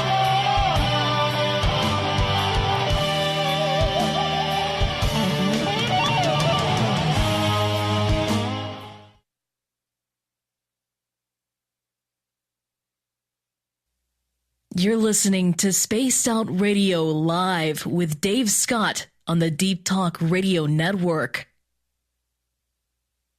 A timepiece is a reflection of who you are, and what better way to show off the real you than with an Escape watch? Escape is a lifestyle brand accessorizing your days and nights. Choose to escape and create the life of discovery that you deserve. Dream, play, unite with your own personalized Escape watch. Head to escapewatches.com. There is no time like the present to enjoy your escape. Use promo code SMF2017 for your 20% discount today. We're bringing scientific thought to the paranormal. Hi there, this is Spaced Out Radio scientist Chris Cogswell. Join me, Chris Zuger, and Dave Scott the second Wednesday of every month, where we break down the who from the woo when it comes to everything paranormal. We'll investigate and try to bring sensible answers to those straight and sometimes outlandish questions people have. Hey, not everything has an answer, but we'll do our best. Listen in to Reality Paranormal only on Spaced Out Radio. So, you love talk radio? Then you'll love TalkStreamLive.com. TalkStream Live is always on, 24/7, with the best streaming talk shows. Find your favorite talkers and discover some new ones. It's free, readily available online or on mobile with any smartphone or tablet. Finding your favorite talk shows all in one place has gotten a whole lot easier. Just go to TalkStreamLive.com. Be sure to download the free apps from Google Play or the iTunes App Store. Did you know Spaced Out Radio runs 7 days a week? Hi there, this is Tessa Nicole Thomas, and I'm here to take you on a paranormal journey each Saturday and Sunday night. Why change the station when you have it all right here? Together, we'll hang out and share some strange and scary stories. And don't forget, we have Psychic Sundays as well, so come tune in Spaced Out Weekend. We get going at 9 p.m. Pacific, midnight Eastern, only at spacedoutradio.com, where we own the night. Are you intrigued by Paranormal Talk Radio? You'll love the new Paranormal Radio app from TalkStream Live. You'll find a great selection of talk shows covering UFOs, ghosts, strange phenomena, and much more. Download the Paranormal Radio app now and start listening to the very best in paranormal talk entertainment, including the network you're listening to right now, the Paranormal Radio app, free in Google Play and the iOS App Store. You hear footsteps in the empty room above you. A rocking chair begins rocking by itself. Don't be afraid of the things that go bump in the night. Reach for Spirit Storybox, the iPhone app the Huffington Post UK called the only ghost hunting app you will ever need. Spirit Storybox. The spirits are telling their stories. Are you listening? Coming soon to our website, spacedoutradio.com, is the SOR Space Travelers Club. For just $5 a month, you can get into a private area on our site where you can hang with other listeners in our chat room, post in our forum, and check out a bunch of exclusive content and store that won't be found anywhere else, including a nightly after-show party with Dave. It's going to be the best $5 a month you're going to spend. The SOR Space Travelers, only at spacedoutradio.com. Hello, this is your guitar man, Ron Bumblefoot Thal, and I have to tell you, I love the response I get for Little Brother is Watching from Spaced Out Radio fans. It's amazing how music can inspire and make people think deeper about what's going on in the supernatural world. You can head over to my website, bumblefoot.com, to check out my music, my guitar workshops, my touring, even check out some of the hot sauces that I'm working on. And make sure you keep on listening, because with Spaced Out Radio, you know Little Brother is watching. Heading to Vancouver and looking for a night on the town? The Moose Vancouver is the bar that never stops rocking until 2 a.m. every night. The Moose has great food with everything on the menu from $6.95 to $8.95. Fantastic, vibrant staff and rock and roll that will bring you back to when the music was real, the hair was long, and the guitars were rocking. Get your party on at the Moose Vancouver, the official party bar of Spaced Out Radio. Hi there, this is Geraldine Orozco from San Francisco's Bay Area Meditation. I invite you to join me the first Tuesday of every month with Dave Scott for Spaced Out Radio's The Spiritual You. In this fast-paced world we live in, it's time for you to take some time for you. We'll cover every possible subject from powerful meditation to healing techniques to your own intuition and spirituality. So come join us for The Spiritual You. Are you tired of being blocked, shadow banned, or placed in jail for simply posting your thoughts on social media? Social Media Freedom can take care of that for you. Social Media Freedom is the newest and one of the best free new apps that allows you the freedom to post what you want, when you want. It takes seconds to download from your app store. Come join the tribe at Social Media Freedom. It's time to set yourself free. Looking for a place to advertise at a very reasonable cost? Look no further than Spaced Out Radio. SpacedOutRadio.com has an advertising tab that you can click to check out our daily, weekly and monthly packages to play on the radio, or our website including social media. From commercial spots to banners, we have it all. Check out our competitive pricing today. You know, it's hard being the bad man of ufology, but that's just the way that I like it. This is Chris George Zuger, and I'll be hanging out with Dave Scott and SOR scientist Chris Cogswell for Reality Paranormal, the second Wednesday of every month. And our job is to break it down and come to conclusions as to what is really going on in the supernatural world. I'd love for you to join us right here on Spaced Out Radio. Visit purpleplates.com today. For over 40 years, the Purple Energy Plates have been delivering amazing results for their many customers. Inspired by the great genius Nikola Tesla, the harmony, healing, and energetic effects of the plates have proven over and over to be beneficial and often miraculous to thousands of customers. Check their site for daily specials and choose from their many energy products. You won't be sorry. Visit them today at purpleplates.com.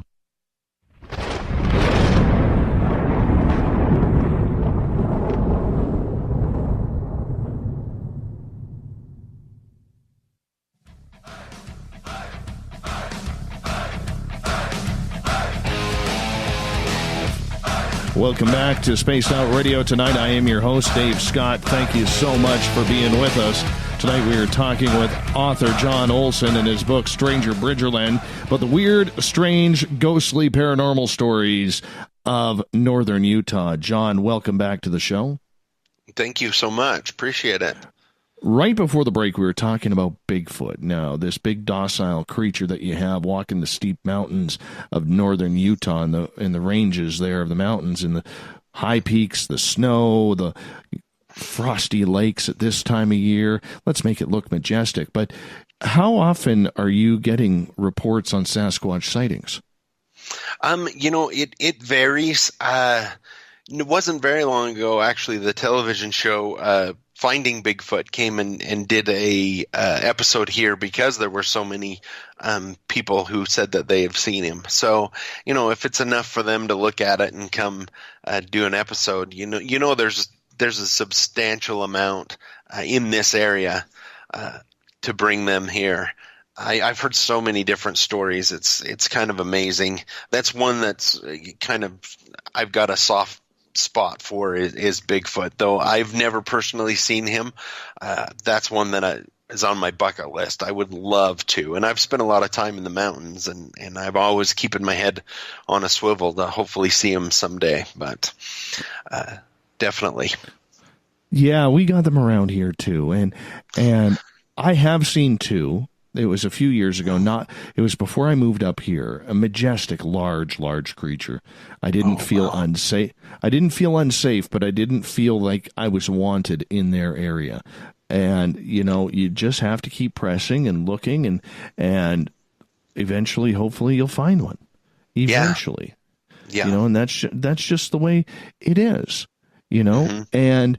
And with that, are there any close encounters coming out of your area where people are getting a little freaked out about this because they've never experienced such cryptid happenings before? Well, like I was kind of explaining before we went to break, this gentleman, I explained his name is John as well, and he came to me and said, I heard you take stories that you interview people, and he said he had a Bigfoot encounter, and I said, yeah, let's talk about it. Let's hear your story. And he was actually a manager, one of the managers for this lodge that's up in the mountains of northern Utah. And the managers took turns where you would be there for 3 days. So you spent 3 whole days, including sleeping there because it was quite a ways to town. And then you were 3 days off or 4 days off, 3 days on. And it was around September. So the summer tourism was down. It's on your way to Bear Lake, which is kind of a big summer tourist place. And so September, so it's your summer tourist is down, and it's not quite winter when you can ski, so the winter wasn't in, and it was the middle of the week, and they only had one couple staying there. And they had checked in, and everything was fine, and so he did his nightly things and went to his room and went to bed. And about 1 o'clock in the morning, there was a bang on his door, bang, and he got up, and it was the gentleman. And he said, "We would like to check out." And he's like, "Well, is there something wrong? Did we do something wrong? Is there something wrong with the room?" And the guy's him-hawed about it, and he finally said, "Well," he said, "me and my wife were on the porch," because every room you walk out onto a porch, and theirs happened to overlook the parking lot right there. And he said, "We were out on the porch, and a really large creature ran across the parking lot." And my friend and the guy at the time, he goes, "Well, we're up in the mountains. There's lots of creatures up here, It could have been a bear or moose, elk, could have been anything." And the guy said, kind of him-hawed, and he said, "No," he said, this was running on 2 feet and was really tall, and we would like to leave." And so he said, "Okay." And so he went down and checked them out, and they ran out to the car and threw all their stuff in the car and took off down the road. There was a little dirt road that went to the main road, and then they were gone. And he was a little confused, but walked down to the office to put away the paperwork. And the office, you walk in, and there was a tall window just towards the west of the desk, and he didn't turn the light on. He just opened the door to put the paperwork on the desk, and he looked up, and the silhouette, because it was almost a full moon, if not a full moon, and there was a silhouette of a head and shoulders with no neck coming through the window and shining on the back wall, which he realized there was something extremely tall standing outside of the window. And so he backed out of the room and shut the door, and he's standing there, and he's realizing that there's just between him and whatever this giant creature is just one little door that goes out the back right there. And just about that time, on the other side of the building, there was a huge knock against the building. He said it kind of shook the building a little bit, almost like a big boulder had rolled into it. And he got really frightened, and he took off up the stairs and into his room. And he went into his room and sat on the bed and was trying to figure out what to do, because he didn't want to call the general manager and say, I'm afraid there's Bigfoot or something here, and I'm scared. And he was just trying to figure out what to do. And he noticed some lights coming up the drive, the little road that came from the main thing. And he looked out, and it was actually a highway patrolman was pulling into the parking lot. So he ran out and went down and let the highway patrolman in. And he asked the highway patrolman. The highway patrolman asked him. He says, "Have you had any strange occurrences happening tonight?" And he kind of looked at him, and he said, and he explained to him what had happened with the couple. And the highway patrolman said that he'd been given from dispatch a complaint that there had been somebody in a monkey suit. This is what they said: in a monkey suit running across the road in front of various cars. There's only a few cars on the road. I mean, it's really desolate in the middle of the night, in the middle of the week. And there's no way there's somebody up there in a monkey suit running across the road in the middle of September for no reason, because it's not even a great place if you're going to pull a prank. And so he explained to the officer about the window, and so the officer went out and stood by the window so they could get an estimate. And the officer was 6 foot something. He was a pretty tall guy, but whatever had been standing outside of the window was a good 2 feet taller than what the officer was standing out there. And so the officer came in, and they talked for a few minutes, and the officer asked him if he'd be all right. And he said, "Yeah, I'll be all right." And as the officer was leaving, he asked him, he said, "So do you get a lot of, Bigfoot sightings and everything?" Because Generally, the highway patrol has one police car that patrols that big stretch of road. And the officer was quiet for a minute, and he told him, he says, well, we're not really allowed to talk about the stranger things that we see on the road at night. And that was all he said and left. And what was interesting is he asked later on, he told one of the other managers about his experience that had happened about seeing the Bigfoot through the window and the shadow and everything. And the manager that had been there the longest, he said, well, he says, you can always tell when the Sasquatch are around. He said, when the coyotes aren't around, when you can't hear the coyotes, then you know that the Bigfoot are around. And apparently when they were building this building in the 90s, I believe is when it was, the construction crew would come up and they had to move, large boulders to get the foundation in. And there were times when there were equipment or these large boulders that had been drug and moved overnight when they would get there. And these are huge boulders that they needed backhoes to move. And they'd been kind of tossed around this construction site like toys. And so this is definitely an area where there's been Bigfoot activity through the last 20 years or so, or maybe even more. So it's amazing how the law enforcement really, really shies away from these types of stories, that they don't want to talk about it. My buddy Mike in the chat room, he actually ran into a conservation officer up here while out searching for footprints. And the conservation officer said, yeah, I'm not about to risk my job on something like that. Yeah. We hear it, we see and notice a lot of strange things, but we don't talk about it. We're told not to talk about it because our jobs could be in jeopardy if we did go public with it. Right.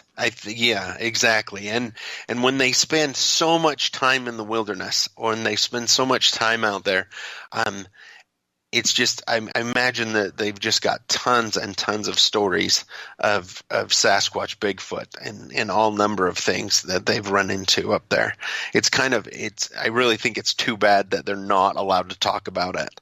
I guess for, whatever reason they're told from their superiors they're not allowed to talk about it. But when you live out there like conservation officers do, you've got to run into just a lot of strange things. Well, up here, and I'm sure it's the same down there, and I've mentioned this on the show a couple of times, the logging crews around here really do not want to discuss what they find, because that's literally hundreds of thousands, if not millions of dollars that they will throw out. Right. And they can't afford it. When you have a long winter like we do, and people are laid off during the winter, when it's time to work, they are working 16, 18 hours a day to log. And if you all of a sudden have to shut it down because you're finding footprints, or you're finding structures, or your equipment is being pelted with rocks or sabotage or turned over, you can't afford that. You just shut up and you go to work and you say nothing about it. And that's kind of the attitude up here with a lot of these logging companies. Is that the same down there?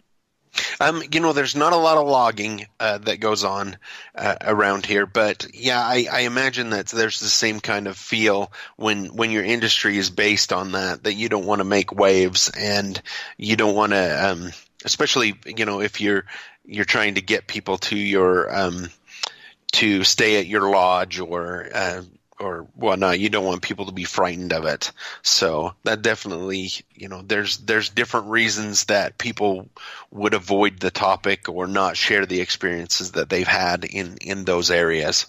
So, Have you ever talked to other people who have had some weird, strange encounters with Bigfoot? I have, yeah. So I just barely recently interviewed this woman, and she and her husband were on a ride, and oddly enough, this is only maybe 2 miles from where this last encounter occurred, and she was unaware of that area having any Bigfoot sightings. She and her husband at the time were traveling on the back roads, They were in a side-by-side vehicle traveling, and all of a sudden she noticed that there's this guy standing there kind of out maybe about 100 yards at the edge of the trees. And she stopped and they looked, and he's all in black, and she was trying to figure out what was going on. And all of a sudden, this guy jumps into the tree and scurries to the absolute top of this tree. Like she said, it was faster than anybody could climb. And about this time, she realized that what she was seeing was more than likely a juvenile Sasquatch. Because it wasn't real tall. It was only between 5 and 6 feet tall. That's why she originally thought it was a guy and not a Sasquatch. But the way it jumped into the tree and scurried all the way to the top of this pine tree she said, was just amazing. They didn't dare get any closer. They just had the feeling of, kind of like you talked about, not fear, but you're not wanted in the area kind of thing. So they watched as long as they felt comfortable doing so, and then left. But it was really interesting to hear this. Very rarely do I get stories of juvenile Sasquatches, but that's definitely what this would fall into, those category of a juvenile and climbing the tree kind of in a defensive manner. But I found that to be a really fascinating story. What is the attitude of people around there, what Sasquatch is? Because there is great debate in the community whether or not it's a Gigantopithecus, whether it's a North American great ape, whether it's interdimensional, because obviously the First Nations around there would have their own opinion. What is the debate going on as to what Sasquatch is there? Personally, when I interview people, I don't know if they really characterize it. They really just talk about their experience and their feeling of it, that it's not quite human, but yet not quite ape. Personally, I am not sure if it's got some sort of paranormal, interdimensional thing to it, where it seems to be congregated in certain areas, and it's so hard that we haven't found, more evidence, but there is evidence. So personally, I just don't know. I do believe that it is something real, a real physical animal, but whether it is able to disappear or whether it comes in through portholes or uses that kind of thing, I don't know. I'm not sure, to be honest, and I don't know many people who have staunch theories about that. I know I've read different theories from different professional Bigfoot hunters and their beliefs, but personally, I'm just not sure. I know it's a real creature, but other than that, I don't know. So. Do the First Nations in Utah talk about it?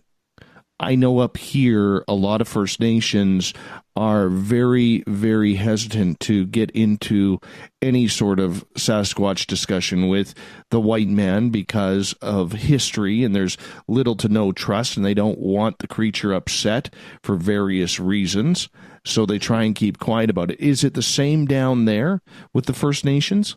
Yeah, it is. It is. Further north, the further north you are in Utah, there's a little bit less of a presence of the First Nation people.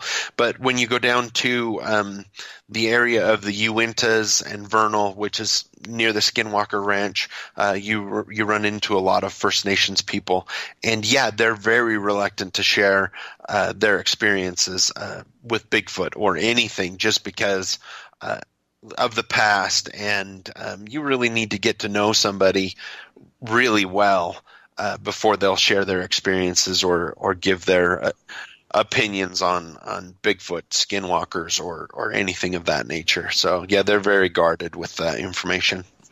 Have skinwalkers been seen that far north?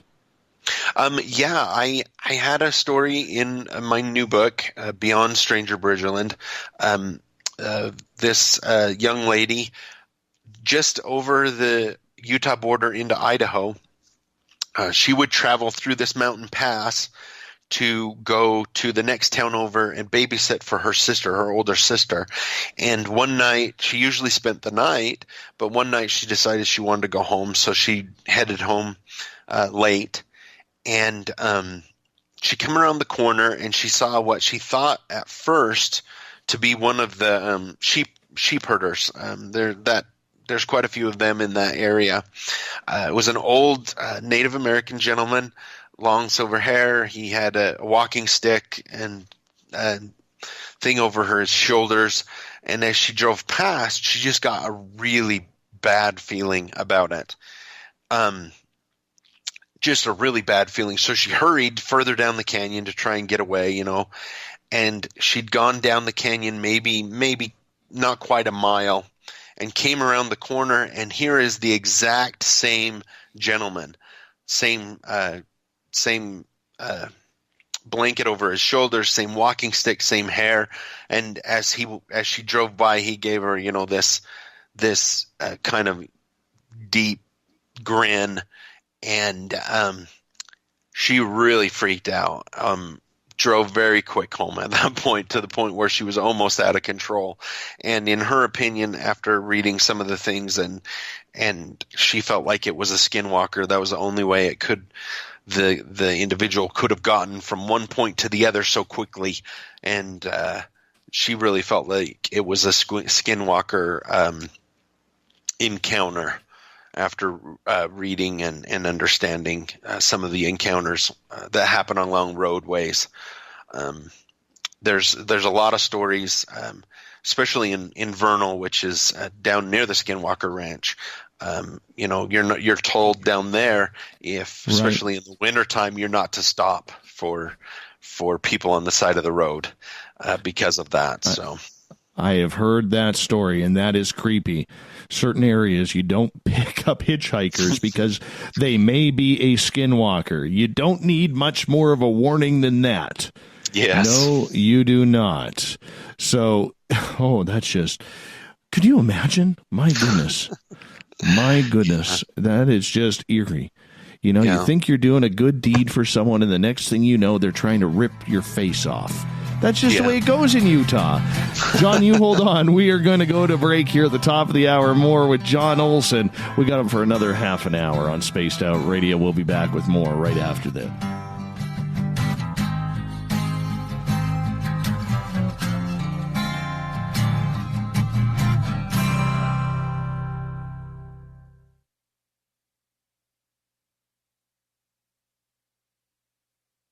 Heading to Vancouver and looking for a night on the town?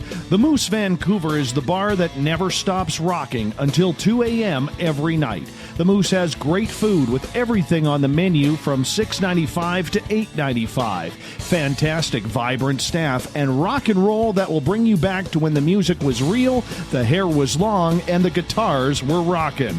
Get your party on at the Moose Vancouver, the official party bar of Spaced Out Radio.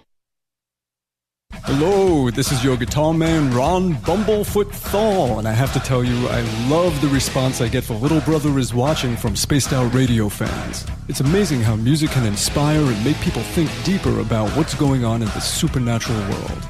You can head over to my website, bumblefoot.com, to check out my music, my guitar workshops, my touring, even check out some of the hot sauces that I'm working on.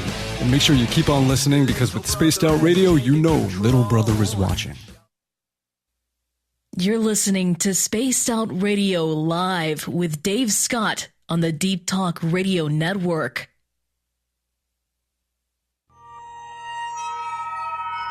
You hear footsteps in the empty room above you. A rocking chair begins rocking by itself. Don't be afraid of the things that go bump in the night.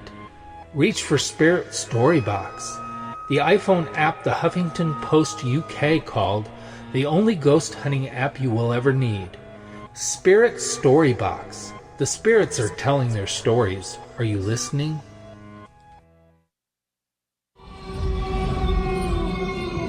Hey, this is Canadian Paranormal Investigator Mike Moore. The third Wednesday of every month, I'll be teaming up with Dave Scott to bring you Ghosts of the Great White North. Each month, we will bring on guests from across Canada to discuss their ghostly encounters. Canada is a paranormal hotbed with stories you've never heard, so we're going to bring them to you.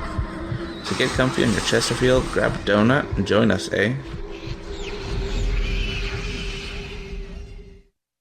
So, you love talk radio? Then you'll love TalkStreamLive.com. TalkStream Live is always on, 24/7, with the best streaming talk shows. Find your favorite talkers and discover some new ones. It's free, readily available online or on mobile with any smartphone or tablet. Finding your favorite talk shows all in one place has gotten a whole lot easier. Just go to TalkStreamLive.com. Be sure to download the free apps from Google Play or the iTunes App Store. Get your horns up with me on Spaced Out Radio. This is Ron Bumblefoot Thal. Come tune in to SOR where you can hear me rock out with Little Brother is Watching, the official theme song of Spaced Out Radio.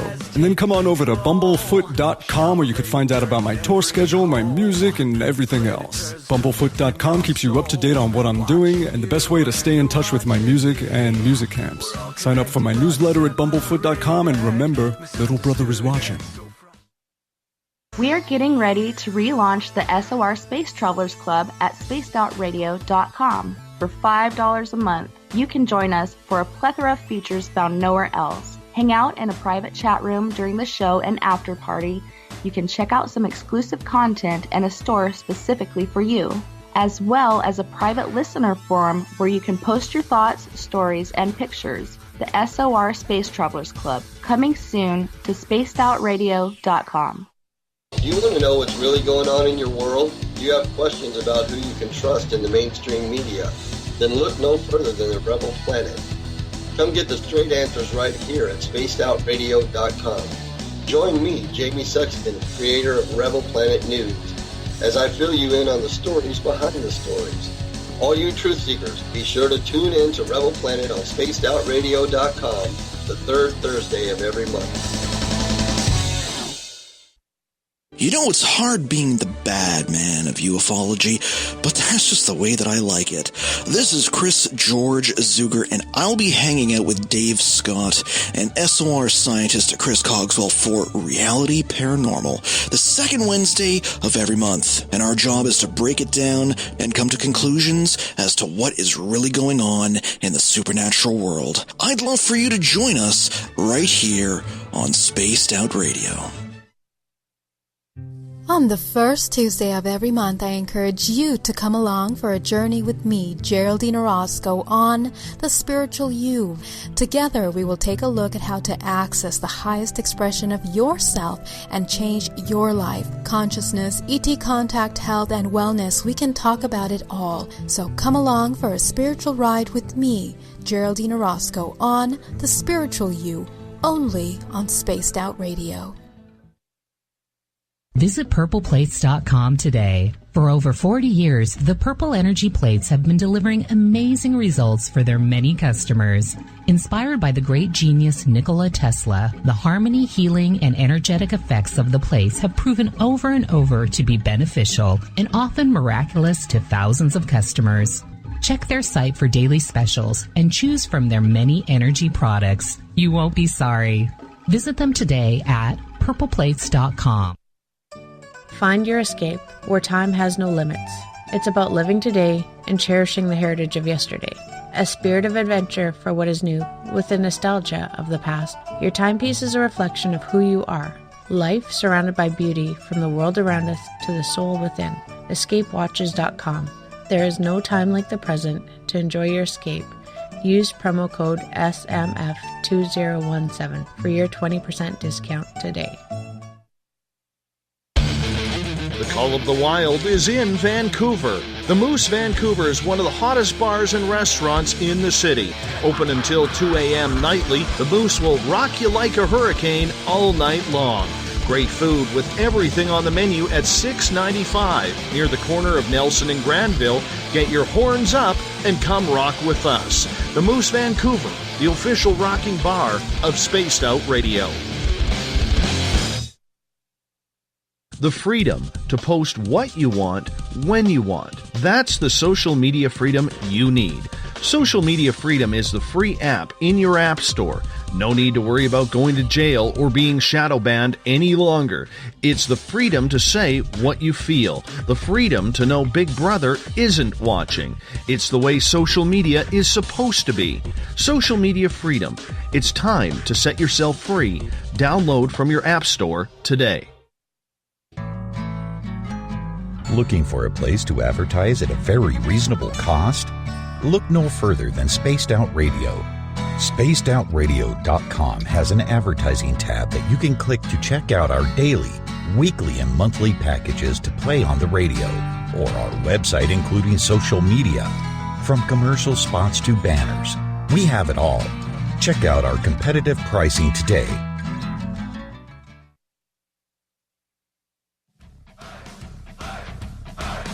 Would you like to connect with us? Head to spacedoutradio.com for all your latest show info.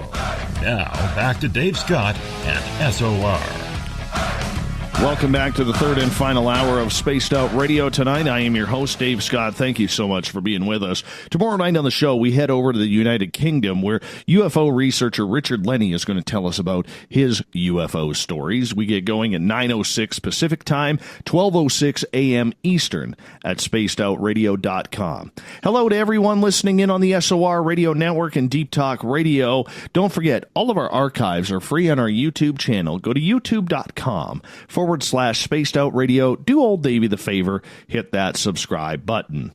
Bill Cardwell has set the password for tonight in the SOR Space Travelers Club. Oh yeah, it's a tongue twister. I realize it's Friday on the East Coast where Bill is. It's still Thursday here, Bill. We're going to have to debate this a little bit. Oh. Pneumoencephalographically. Pneumoencephalographically is your password. Make sure you use it wisely, space travelers, as Bill sets a password each and every night right here on the mighty SOR. Our website is spacedoutradio.com, where we have a plethora of features for you. You can rock out to Bumblefoot soon, shop at our brand new Spaced Out Radio store, read up on the account and make that the SOR Newswire put together by Captain Shirk, and so much more. For the final time tonight, we bring in author John Olsen. Stanger Bridgerland can be found on Amazon.com and other online sources. We are talking about weird, strange tales coming from the northern part of the state of Utah. John, welcome back to the show. Thank you so much. It's been great to be here tonight. It's so glad to have you. Question coming from Uncle Dale in the chat room. We never know if it's Dale or his power mustache that he has, because he's got a great lip blade. But he's asking, what exactly, in your opinion, is a skinwalker?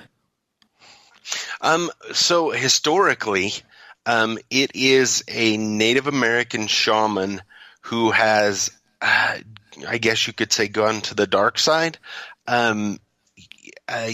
used black magic or dark magic. There's record, as you know, First Nations and Native American, most of their history is all oral history, which is kind of too bad because I think a lot has been lost. But way back in the day, I know that Ute tribes would fight amongst themselves, and there were times when they would use skinwalkers or dark magic from their medicine men, and they were able to transform into other creatures to frighten people, to just do bad things to other tribes, or even in some cases to the white settlers. And so that's my understanding of what it is a medicine man that has used dark magic to do harm to others. Very interesting. Very interesting. And hopefully we never run into one. Yeah, that's one I definitely would not want to run into. With Area 52 and Dulce being, apparently and allegedly so connected to Area 51 in the in the Nevada desert, what kind of UFO activity is happening in Utah? So There's a mountain range here in northern Utah. It's called the Wellsville Mountains, and there seems to be quite a bit of activity centered around those mountains. I've gotten quite a few stories of people who have had experiences with UFOs in that area. One in particular, this gentleman told me he was actually a World War II vet, and in the 50s he worked for the road crew. And they were working on this new road in Sardine Canyon, which it's actually right next to and part of the Wellsville Mountains. And they got up there early in the morning and started doing work. And one of them noticed that on the top of a little knoll, which is a little hill just to their northeast, there was what looked like a weather balloon that had crashed on the top of it. It just kind of looked like it had fallen and lain over. It was like a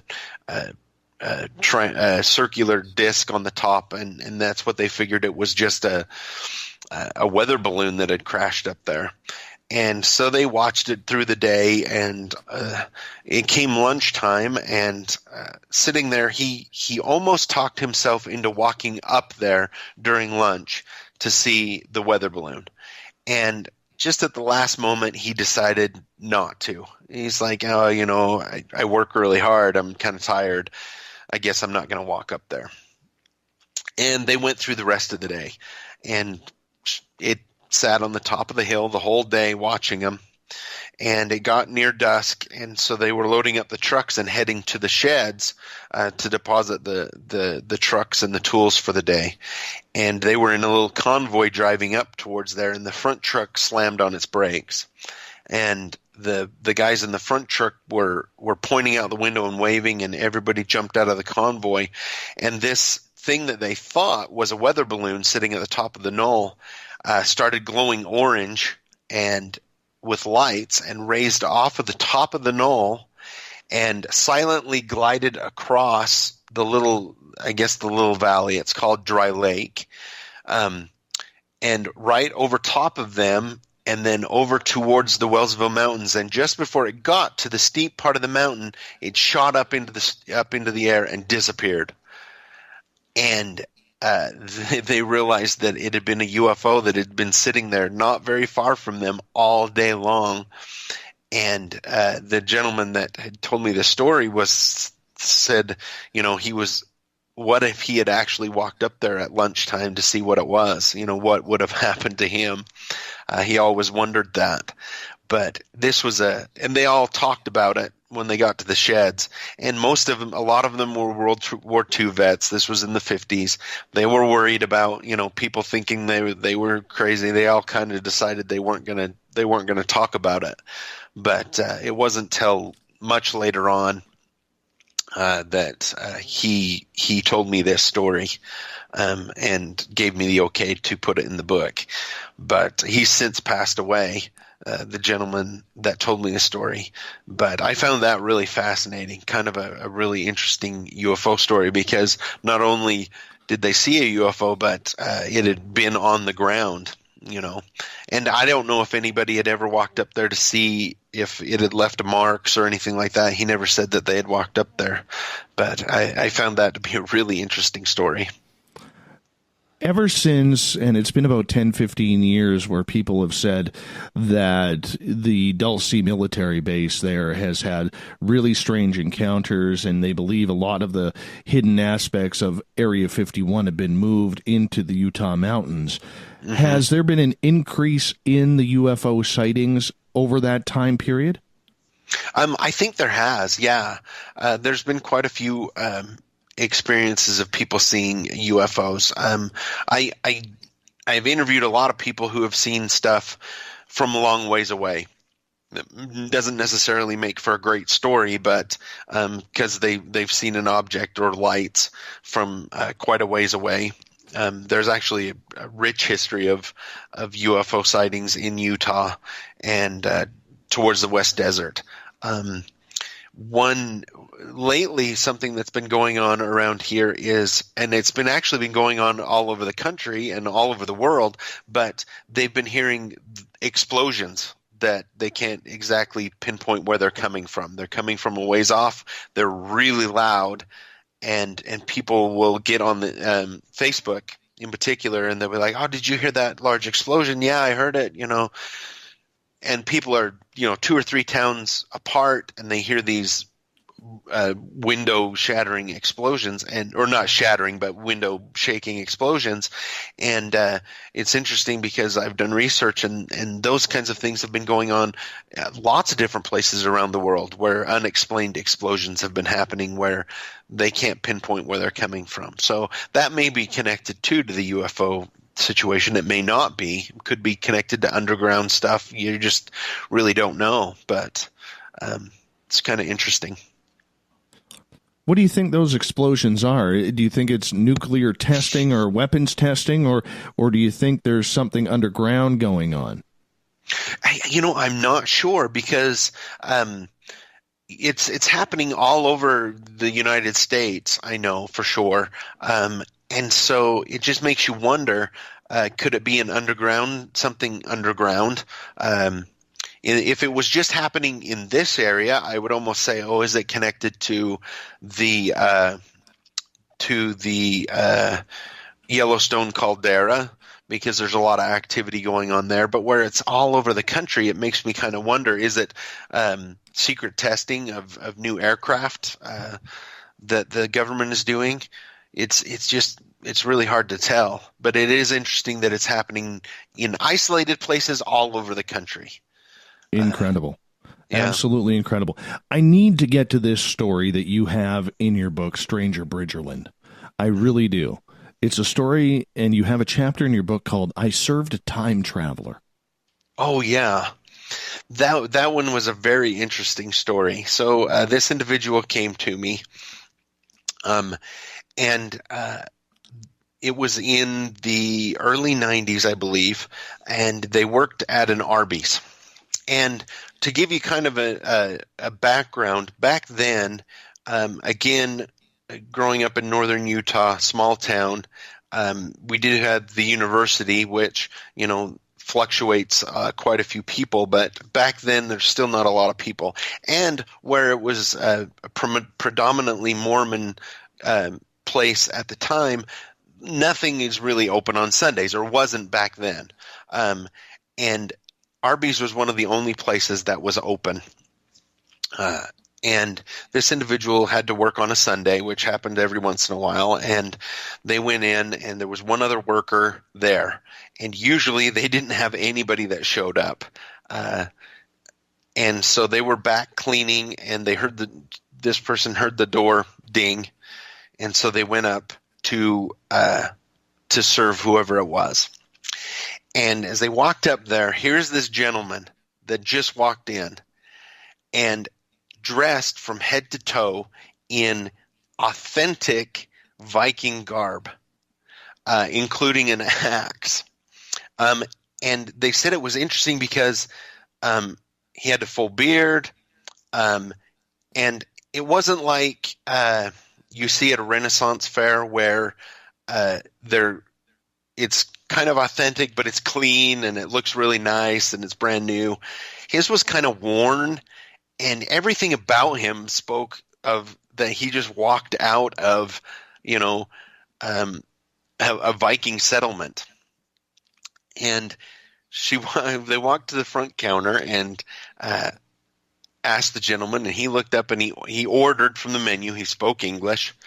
And so she got the order ready, and she told him how much it was, and he pulled a money bag off of the side, a leather bag off of the side, a money purse, and he dumped out on the counter all kinds of coins, like old coins, and just all of this strange money that she didn't recognize most of it.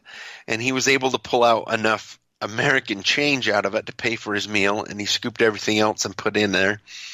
And he waited by the counter, and And she got his food. They got his food and handed it to him, and he said thanks and walked out the door. And they thought, I've got to know what a Viking drives. What did he pull up in?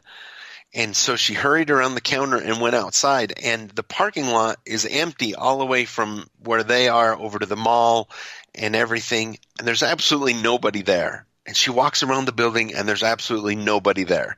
No vehicle, no nothing. There's no way that he could have driven off in the time it took her to get around the counter, for him to get around the counter and go outside. And just the whole experience was so surreal that they really felt like that they had served a time traveler wherever he came from. The whole thing was just extremely strange.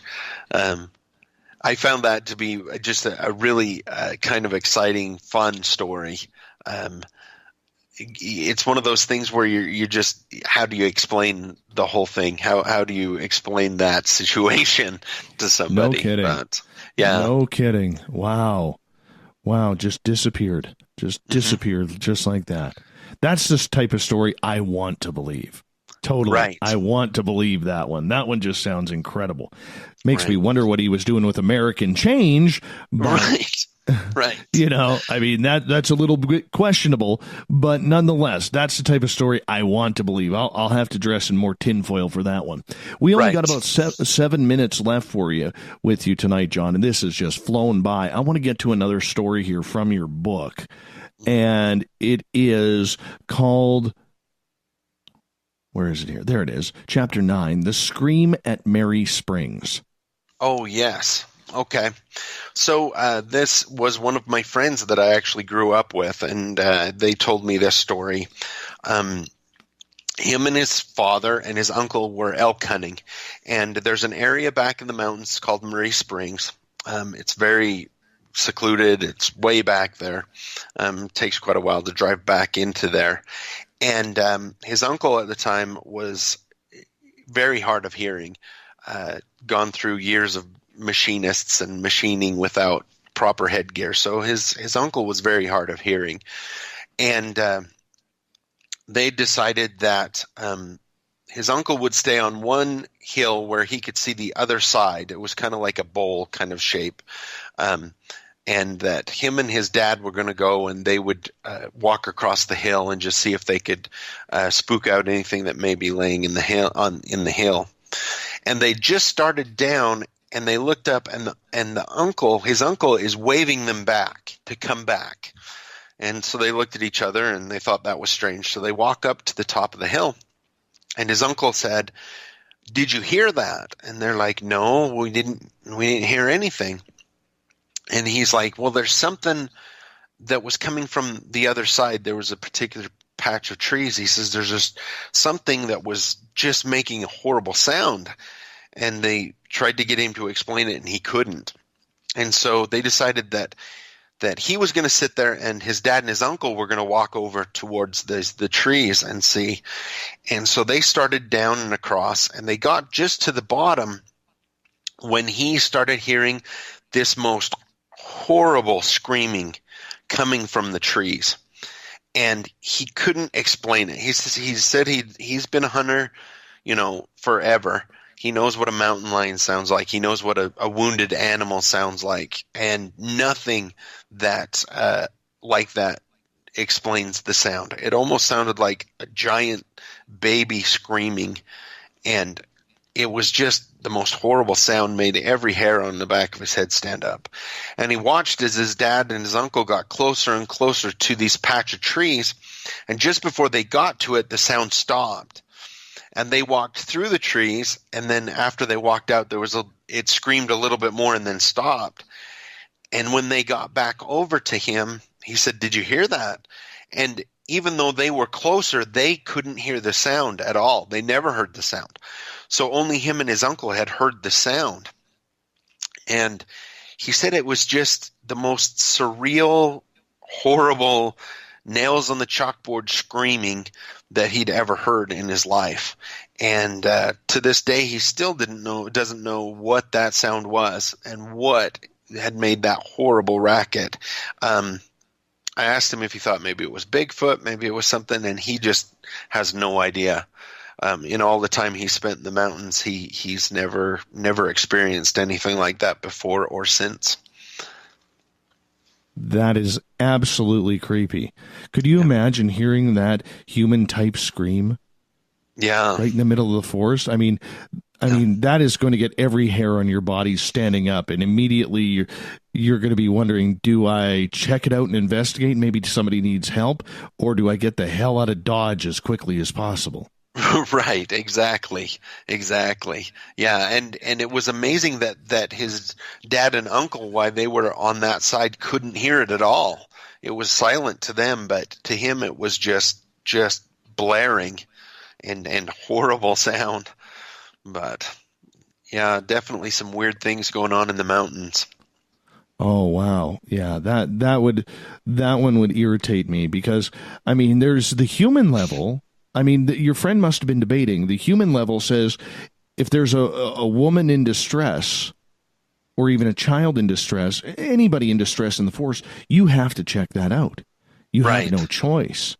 Yeah. Right? Especially if it's going to take police an hour to 2 hours to get out there, or even half an hour.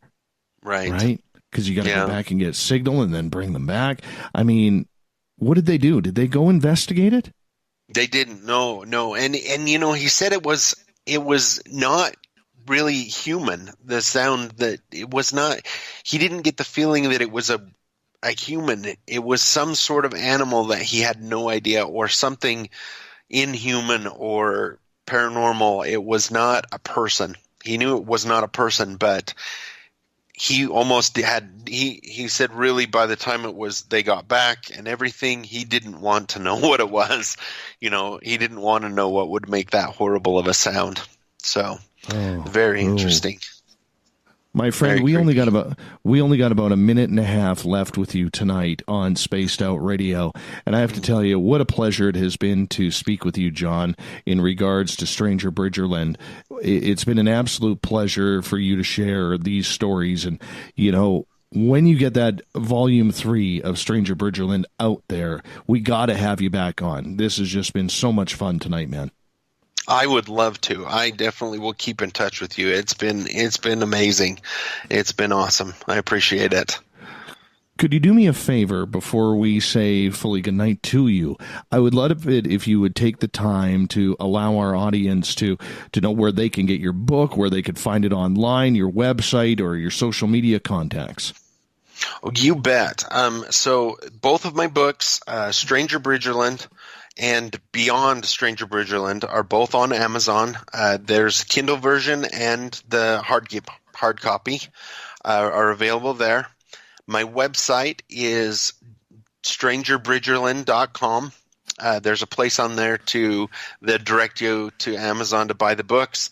It's also got my video. It's got contact information. If you've got a story you'd like to share with me, how to get a hold of me is on there. And then also on Facebook is Beyond Stanger Bridgerland. Just search that, and you'll find my Facebook page on there. I really appreciate that. Thank you so much, John. Thank you. I appreciate it. I appreciate the opportunity. It's been awesome. Oh, yeah, this was a lot of fun, and honestly, I cannot wait to do it again. Our audience loves these type of stories, so keep up the great work in recording them, because, the more people open up, the more strangeness you're going to get.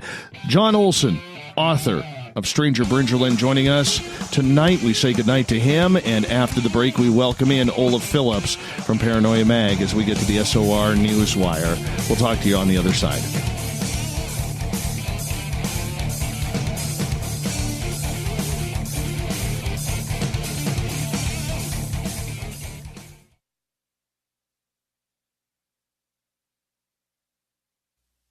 You're listening to Spaced Out Radio Live with Dave Scott on the Deep Talk Radio Network.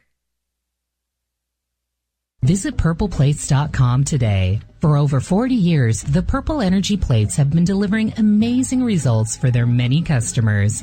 Inspired by the great genius Nikola Tesla, the harmony, healing, and energetic effects of the plates have proven over and over to be beneficial and often miraculous to thousands of customers. Check their site for daily specials and choose from their many energy products. You won't be sorry. Visit them today at purpleplates.com. Are you tired of being blocked, shadow banned, or placed in jail for simply posting your thoughts on social media? Social Media Freedom can take care of that for you. Social Media Freedom is the newest and one of the best free new apps that allows you the freedom to post what you want, when you want. It takes seconds to download from your app store. Come join the tribe at Social Media Freedom. It's time to set yourself free. Looking for a place to advertise at a very reasonable cost? Look no further than Spaced Out Radio. SpacedOutRadio.com has an advertising tab that you can click to check out our daily, weekly, and monthly packages to play on the radio, or our website including social media. From commercial spots to banners, we have it all. Check out our competitive pricing today. Heading to Vancouver and looking for a night on the town? The Moose Vancouver is the bar that never stops rocking until 2 a.m. every night. The Moose has great food with everything on the menu from $6.95 to $8.95. Fantastic, vibrant staff and rock and roll that will bring you back to when the music was real, the hair was long, and the guitars were rocking. Get your party on at the Moose Vancouver, the official party bar of Spaced Out Radio. You know, it's hard being the bad man of ufology, but that's just the way that I like it. This is Chris George Zuger, and I'll be hanging out with Dave Scott and SOR scientist Chris Cogswell for Reality Paranormal, the second Wednesday of every month. And our job is to break it down and come to conclusions as to what is really going on in the supernatural world. I'd love for you to join us right here on Spaced Out Radio.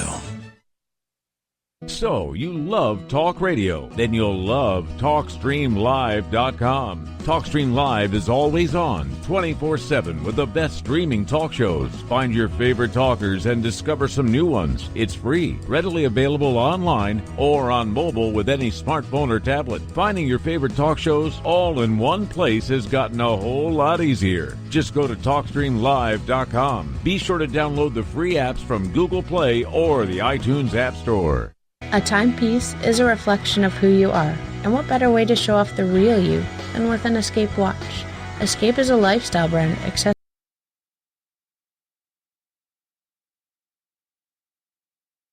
Dream, play, unite with your own personalized Escape watch. Head to escapewatches.com. There is no time like the present to enjoy your escape. Use promo code SMF2017 for your 20% discount today. Did you know Spaced Out Radio runs 7 days a week? Hi there, this is Tessa Nicole Thomas, and I'm here to take you on a paranormal journey each Saturday and Sunday night. Why change the station when you have it all right here? Together, we'll hang out and share some strange and scary stories. And don't forget, we have Psychic Sundays as well, so come tune in Spaced Out Weekend. We get going at 9 p.m. Pacific, midnight Eastern, only at spacedoutradio.com, where we own the night. Are you intrigued by Paranormal Talk Radio? You'll love the new Paranormal Radio app from TalkStream Live. You'll find a great selection of talk shows covering UFOs, ghosts, strange phenomena, and much more. Download the Paranormal Radio app now and start listening to the very best in paranormal talk entertainment, including the network you're listening to right now, the Paranormal Radio app, free in Google Play and the iOS App Store. Coming soon to our website, spacedoutradio.com, is the SOR Space Travelers Club. For just $5 a month, you can get into a private area on our site where you can hang with other listeners in our chat room, post in our forum, and check out a bunch of exclusive content and store that won't be found anywhere else, including a nightly after-show party with Dave. It's going to be the best $5 a month you're going to spend. The SOR Space Travelers, only at spacedoutradio.com. Hello, this is your guitar man, Ron Bumblefoot THAL, and I have to tell you, I love the response I get for Little Brother is Watching from Spaced Out Radio fans. It's amazing how music can inspire and make people think deeper about what's going on in the supernatural world. You can head over to my website, bumblefoot.com, to check out my music, my guitar workshops, my touring, even check out some of the hot sauces that I'm working on. And make sure you keep on listening, because with Spaced Out Radio, you know Little Brother is watching. You hear footsteps in the empty room above you. A rocking chair begins rocking by itself. Don't be afraid of the things that go bump in the night. Reach for Spirit Storybox, the iPhone app the Huffington Post UK called the only ghost hunting app you will ever need. Spirit Storybox. The spirits are telling their stories. Are you listening?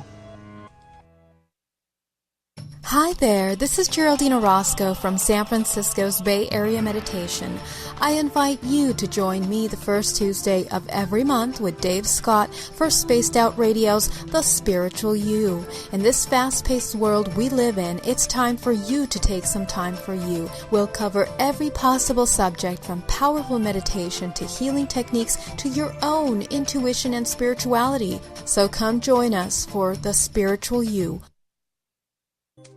We're bringing scientific thought to the paranormal. Hi there, this is Spaced Out Radio scientist Chris Cogswell. Join me, Chris Zuger, and Dave Scott the second Wednesday of every month, where we break down the who from the woo when it comes to everything paranormal. We'll investigate and try to bring sensible answers to those straight and sometimes outlandish questions people have. Hey, not everything has an answer, but we'll do our best. Listen in to Reality Paranormal only on Spaced Out Radio.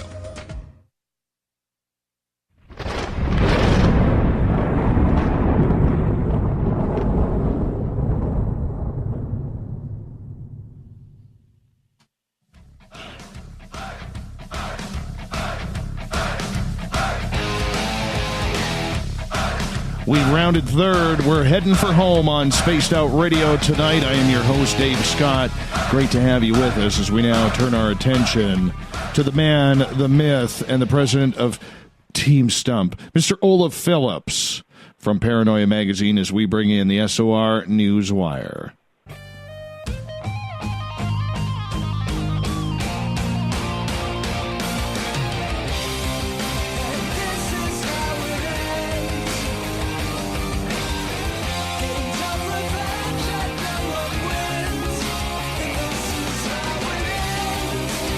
Each and every night on Spaced Out Radio, we bring you the SOR Newswire with Olaf Phillips. The man needs a theme song, so we got him this one. And it's suiting for him. Mr. Olaf Phillips from Paranoia Magazine joins us to talk about the weird, the strange, and the WTF of the day on the SOR Newswire. Olaf, welcome back.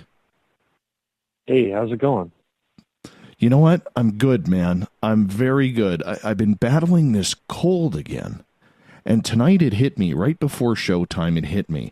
So thank goodness for the mute button. It's actually working, because I've been coughing up a storm tonight.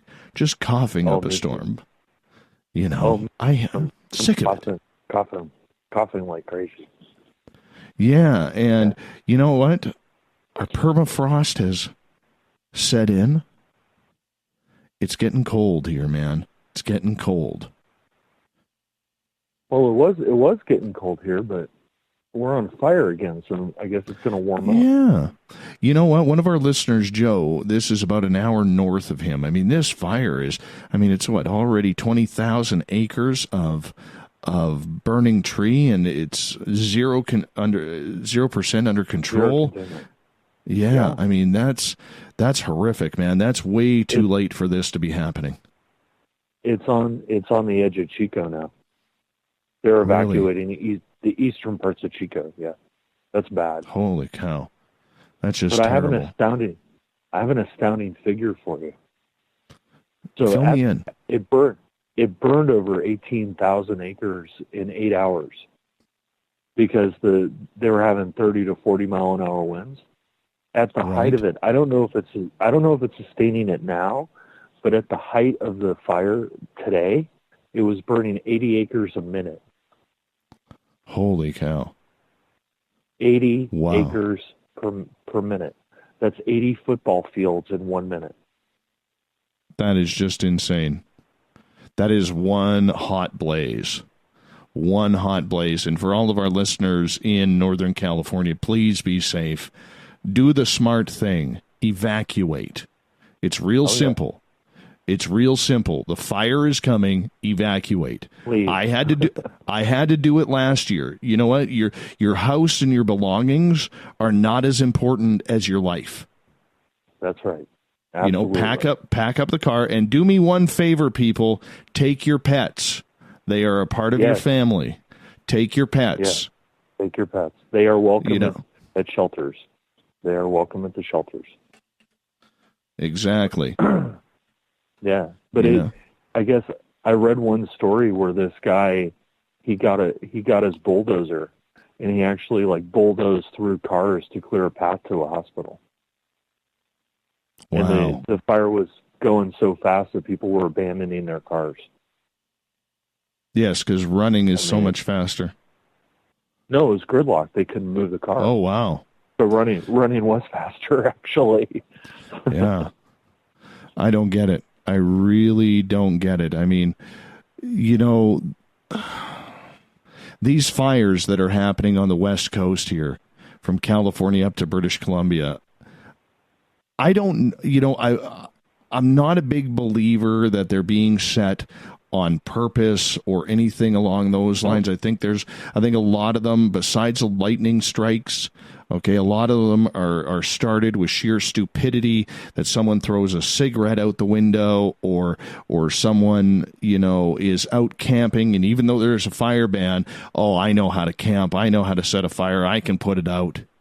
And guess what? Well, the big one up there by Humboldt in Redding, that was actually started because somebody had chains that were dragging on the road. Wow. And the sparks ignited it. Yeah. The problem is we haven't really received rain since May, so it's very dry. Yeah. Very, and the very one up here that had me evacuated last year was started by a hunter who was target shooting and decided to shoot up a can of tannerite. So the explosion happened, the sparks hit the ground, and everything went ablaze within seconds. It's the ultimate WTF, Yeah, I mean, it's pretty obvious. If you are in, I don't care how cool it is, you have to remember that ground is tinder dry. Dry. Yeah, so just get the hell out. If somebody, don't play there's always these people who want to play the tough guy or the tough girl. I'm not leaving my home. I'm going to burn with it. You hear people say stupid things like that. Your house is not worth it. And I apologize if you're silly enough to, I don't know how it works down there, but up here, house insurance is mandatory. Yep. I don't know if it is down there. But, if you don't have house insurance, you're silly. Yeah. Everything can be replaced. Take your valuables, take your mementos, pack up the car, take the pets, and get the hell out. It's just that simple. That's right. Hey, dude, I gotta ask you about this story. Did you hear the one about, and this is a true story, a 69-year-old Dutchman named Emil Radelband, who is a life coach and positivity guru, has filed a complaint against the online dating site Tinder. Okay. He's 69 years old, but he says he only feels 49. Therefore, because he feels 49, he should be allowed to be recognized on Twitter as a 49-year, not Twitter, but on Tinder as a 49-year-old man looking to date. He is quoted as saying, "When I'm on Tinder and it says I'm 69, I don't get an answer. When I'm 49 with the face that I have, I will be in a luxurious position." It's ridiculous. Right? It asks for your age, put your age. Well, the argument is he is using the same argument that transgender people are using because of how they identify. He says he does not identify as a senior citizen. He identifies as a 45 to 49-year-old man. He says his doctors have claimed that he's got the body of a 49 or a 45-year-old man.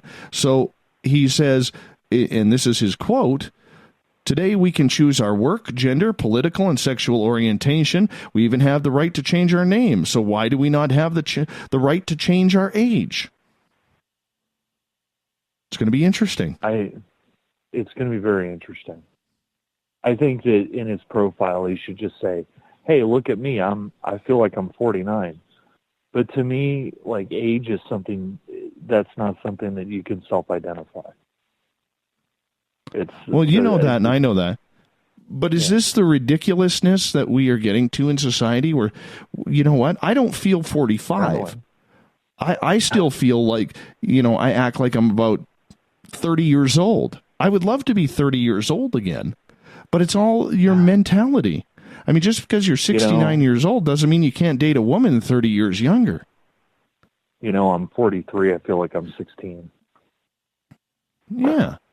You're just that immature. All right. What do you got for us, man? Hold on. Oh, you must be coughing. Sorry, smoke. Yeah, smoke. Oh, it smells like a campfire here. I don't envy you. No. And the ash gets all over your cars, and it's just, This just in, Antarctic scientist stabbed colleague on remote research station because he kept telling him the endings of all the books. This is legit. A scientist accused of attempted murder in Antarctica stabbed his colleague because he was fed up with the man telling him the endings of the books. It has been claimed. Oh, my goodness. Oh, my goodness. Scientific engineer Sergei Savitsky, 55, became enraged and stabbed welder Oleg Belagozov, 52, with a kitchen knife. It is believed to be the first time a man has been charged with attempted murder in Antarctica. Wow. How does that even go to court? How does that even go to court? Well, there would be no court in Antarctica. No, they probably send them back to whatever country, I'm assuming Russia, that they came from. Because the Russian base in Antarctica is considered Russia. What a waste of a career. Yeah, but you can kind of get it, though. I mean, they're trapped, they're effectively trapped in these small spaces. I mean, what's his name? The director. He's Werner Herzog. He made a documentary about Antarctica. And it's fascinating to see how they live. Like, he was hanging out at McMurdo, and to see how they all live together. It's very tight and cramped. And if you've got a fixed number of books, and one guy's read them all, and he keeps telling you the ending, I can see you getting a little nutty. I can see it happening. Oh yeah, I could totally see that too, man. I could totally see that too. That is absolutely weird. I mean, I don't know if I like that. No, it's ridiculous by our standards. But I mean, down there, you're effectively trapped in a small enclosure, and this guy's really pissing you off. I mean, it's only going to go one way. Could you imagine if something like that happened on the International Space Station? Be quite messy. Yeah, no kidding. Quite messy. I can clear out. At least you have a year to plan your escape. Yeah, I guess so. Unless they have an emergency Soyuz pod. I guess you could jump in there and disengage it and attempt a manual reentry. Yeah, you'd probably fireball, but hey, why not? Hey, what the hell? What the hell? Yeah, you're going to get nailed for attempted murder. You might as well risk fireballing it somewhere over the Pacific. Exactly. Exactly. You want more? Let's get to. You want more? Quickly, we got about 45 seconds.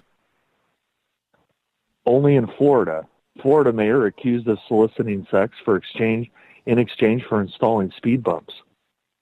An ethics panel has found probable cause against a Florida mayor accused of soliciting sex from a resident in exchange for installing speed bumps in her neighborhood.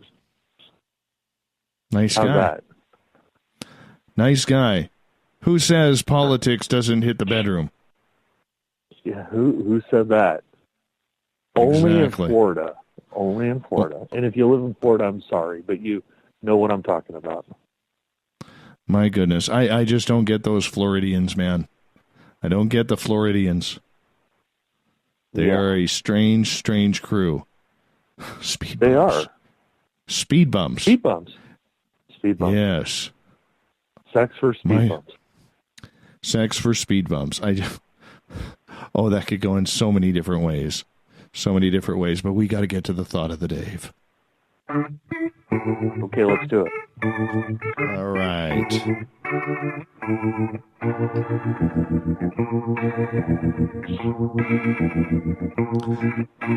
Thought of the Dave happens every night at this time, where we ask a question on our Facebook and Twitter pages, and then we read your responses on the air. So today's Thought of the Dave is as follows. What's the spookiest legend story around where you live?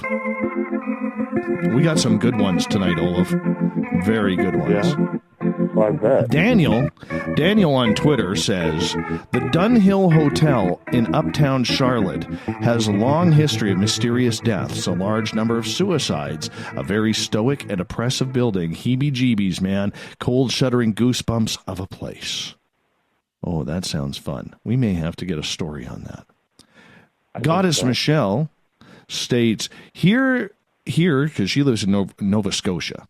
She says, there is a legend of a lady in white who threw herself off her balcony into the Bay of Fundy, trying to escape the elderly man whom she was forced to marry. It is said the gray lady is seen right before shipwrecks. Ew. Wow.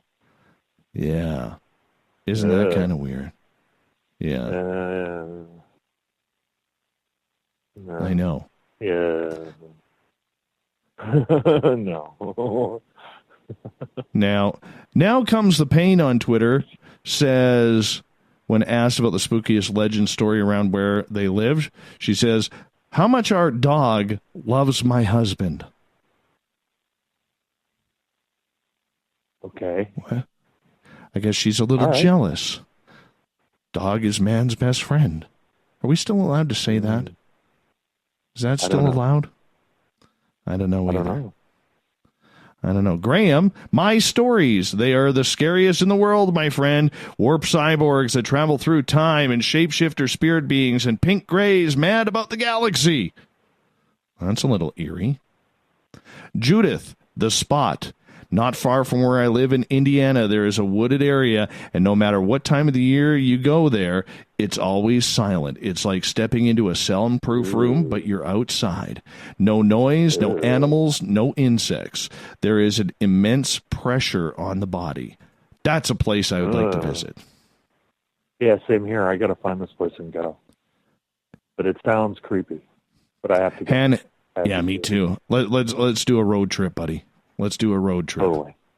All right, Han Happy Wee says, Fort Mifflin, which stands on Mud Island, Philadelphia, Pennsylvania. Fort Mifflin protected the young nation's capital of Philadelphia against the siege of ships of the British Empire, which ironically enough had built the fort in the first place in 1772. The second floor balcony of the barracks is often visited by the spirit of the lamplighter.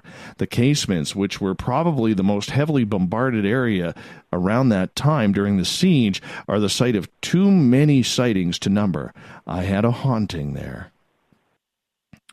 Joe states, the famous Gold Camp Road tunnels of Colorado Springs, part of a former railroad line carrying ore from the gold mines, later converted to roads for auto traffic. Much folklore exists about fatalities and the spirits of children from a tunnel cave in on top of a school bus. Ugh. It's always a school bus. Always. Always a school bus. I know that. It's terrible. Yeah. It is. All right. Andrea. The Paulding Lights, or the haunting of the theater in Calumet, where someone yelled fire, then locked the door, causing people to be trampled to death, mostly children. Tell me about it. The Lip Blade David down in Texas. For some reason, the devil came to town, danced with some ladies until they saw his hoofed feet. Then he disappeared. I've heard that one. Yeah. That's an interesting story. Sean, has to be the legend of the Holcomb Wood. Story goes, a bus full of Boy Scouts crashed and burned. None survived. The bus was left in the woods until the late 90s. I investigated in the bus many times and will generally go back once a month. Multitudes of shadow people, one very tall with a hat, many small with red eyes. I've seen both. The woods are thick and heavy along the road like a tunnel. While standing in the middle, you will often see figures crossing back and forth. Whew. That's chilling. That is Matthew in Toronto. About 2 hours east of me is the Ghost Road in Port Perry. The story has been debunked, but I had my own experience there, which doesn't fit with the method used to discredit the story. Caden, we have stories about sheep people in my actual area, but 30 minutes from us is stories of a wood devil that many have claimed to stalk them while hunting, and a few have said they've encountered a massive claw mark 7 feet high on trees, along with creature dismemberings their hunting dogs and tossing the dogs into the trees. Rebecca, the Jersey Devil, the Hillbilly Beast. And that's all we got time for tonight. Olaf, tell everybody where they could find Paranoia Magazine.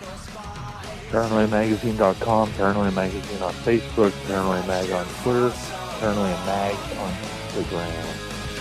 Thank you, buddy. And you can read up on the news at spacedoutradio.com. Click on the news banner. Thank you to John Olsen coming in, talking Stanger Bridgerland. Tomorrow night on the show, Richard Lenny joins us from the UK talking about UFO research. 9:06 p.m. Pacific, 12:06 a.m. Eastern. We have Mr. Ron Bumblefoot THAL rocking in the background with Little Brother is Watching. Bumblefoot is the official music of Spaced Out Radio, rocking us in and out of every single show. Get your horns up for the guitar god himself. Special thank you to all of you tuning on in your cars, at home, at work, wherever you may be. Special thanks to everybody on hashtag Space Out Radio on Twitter, in the chat rooms on Spreaker, Rev Radio, and the Veterans Club. Make a mistake, we're watching. Thank you for taking this show to the next level, telling everybody you know, because together, my friends, we own the night. Mr. Bumblefoot, we need a favor.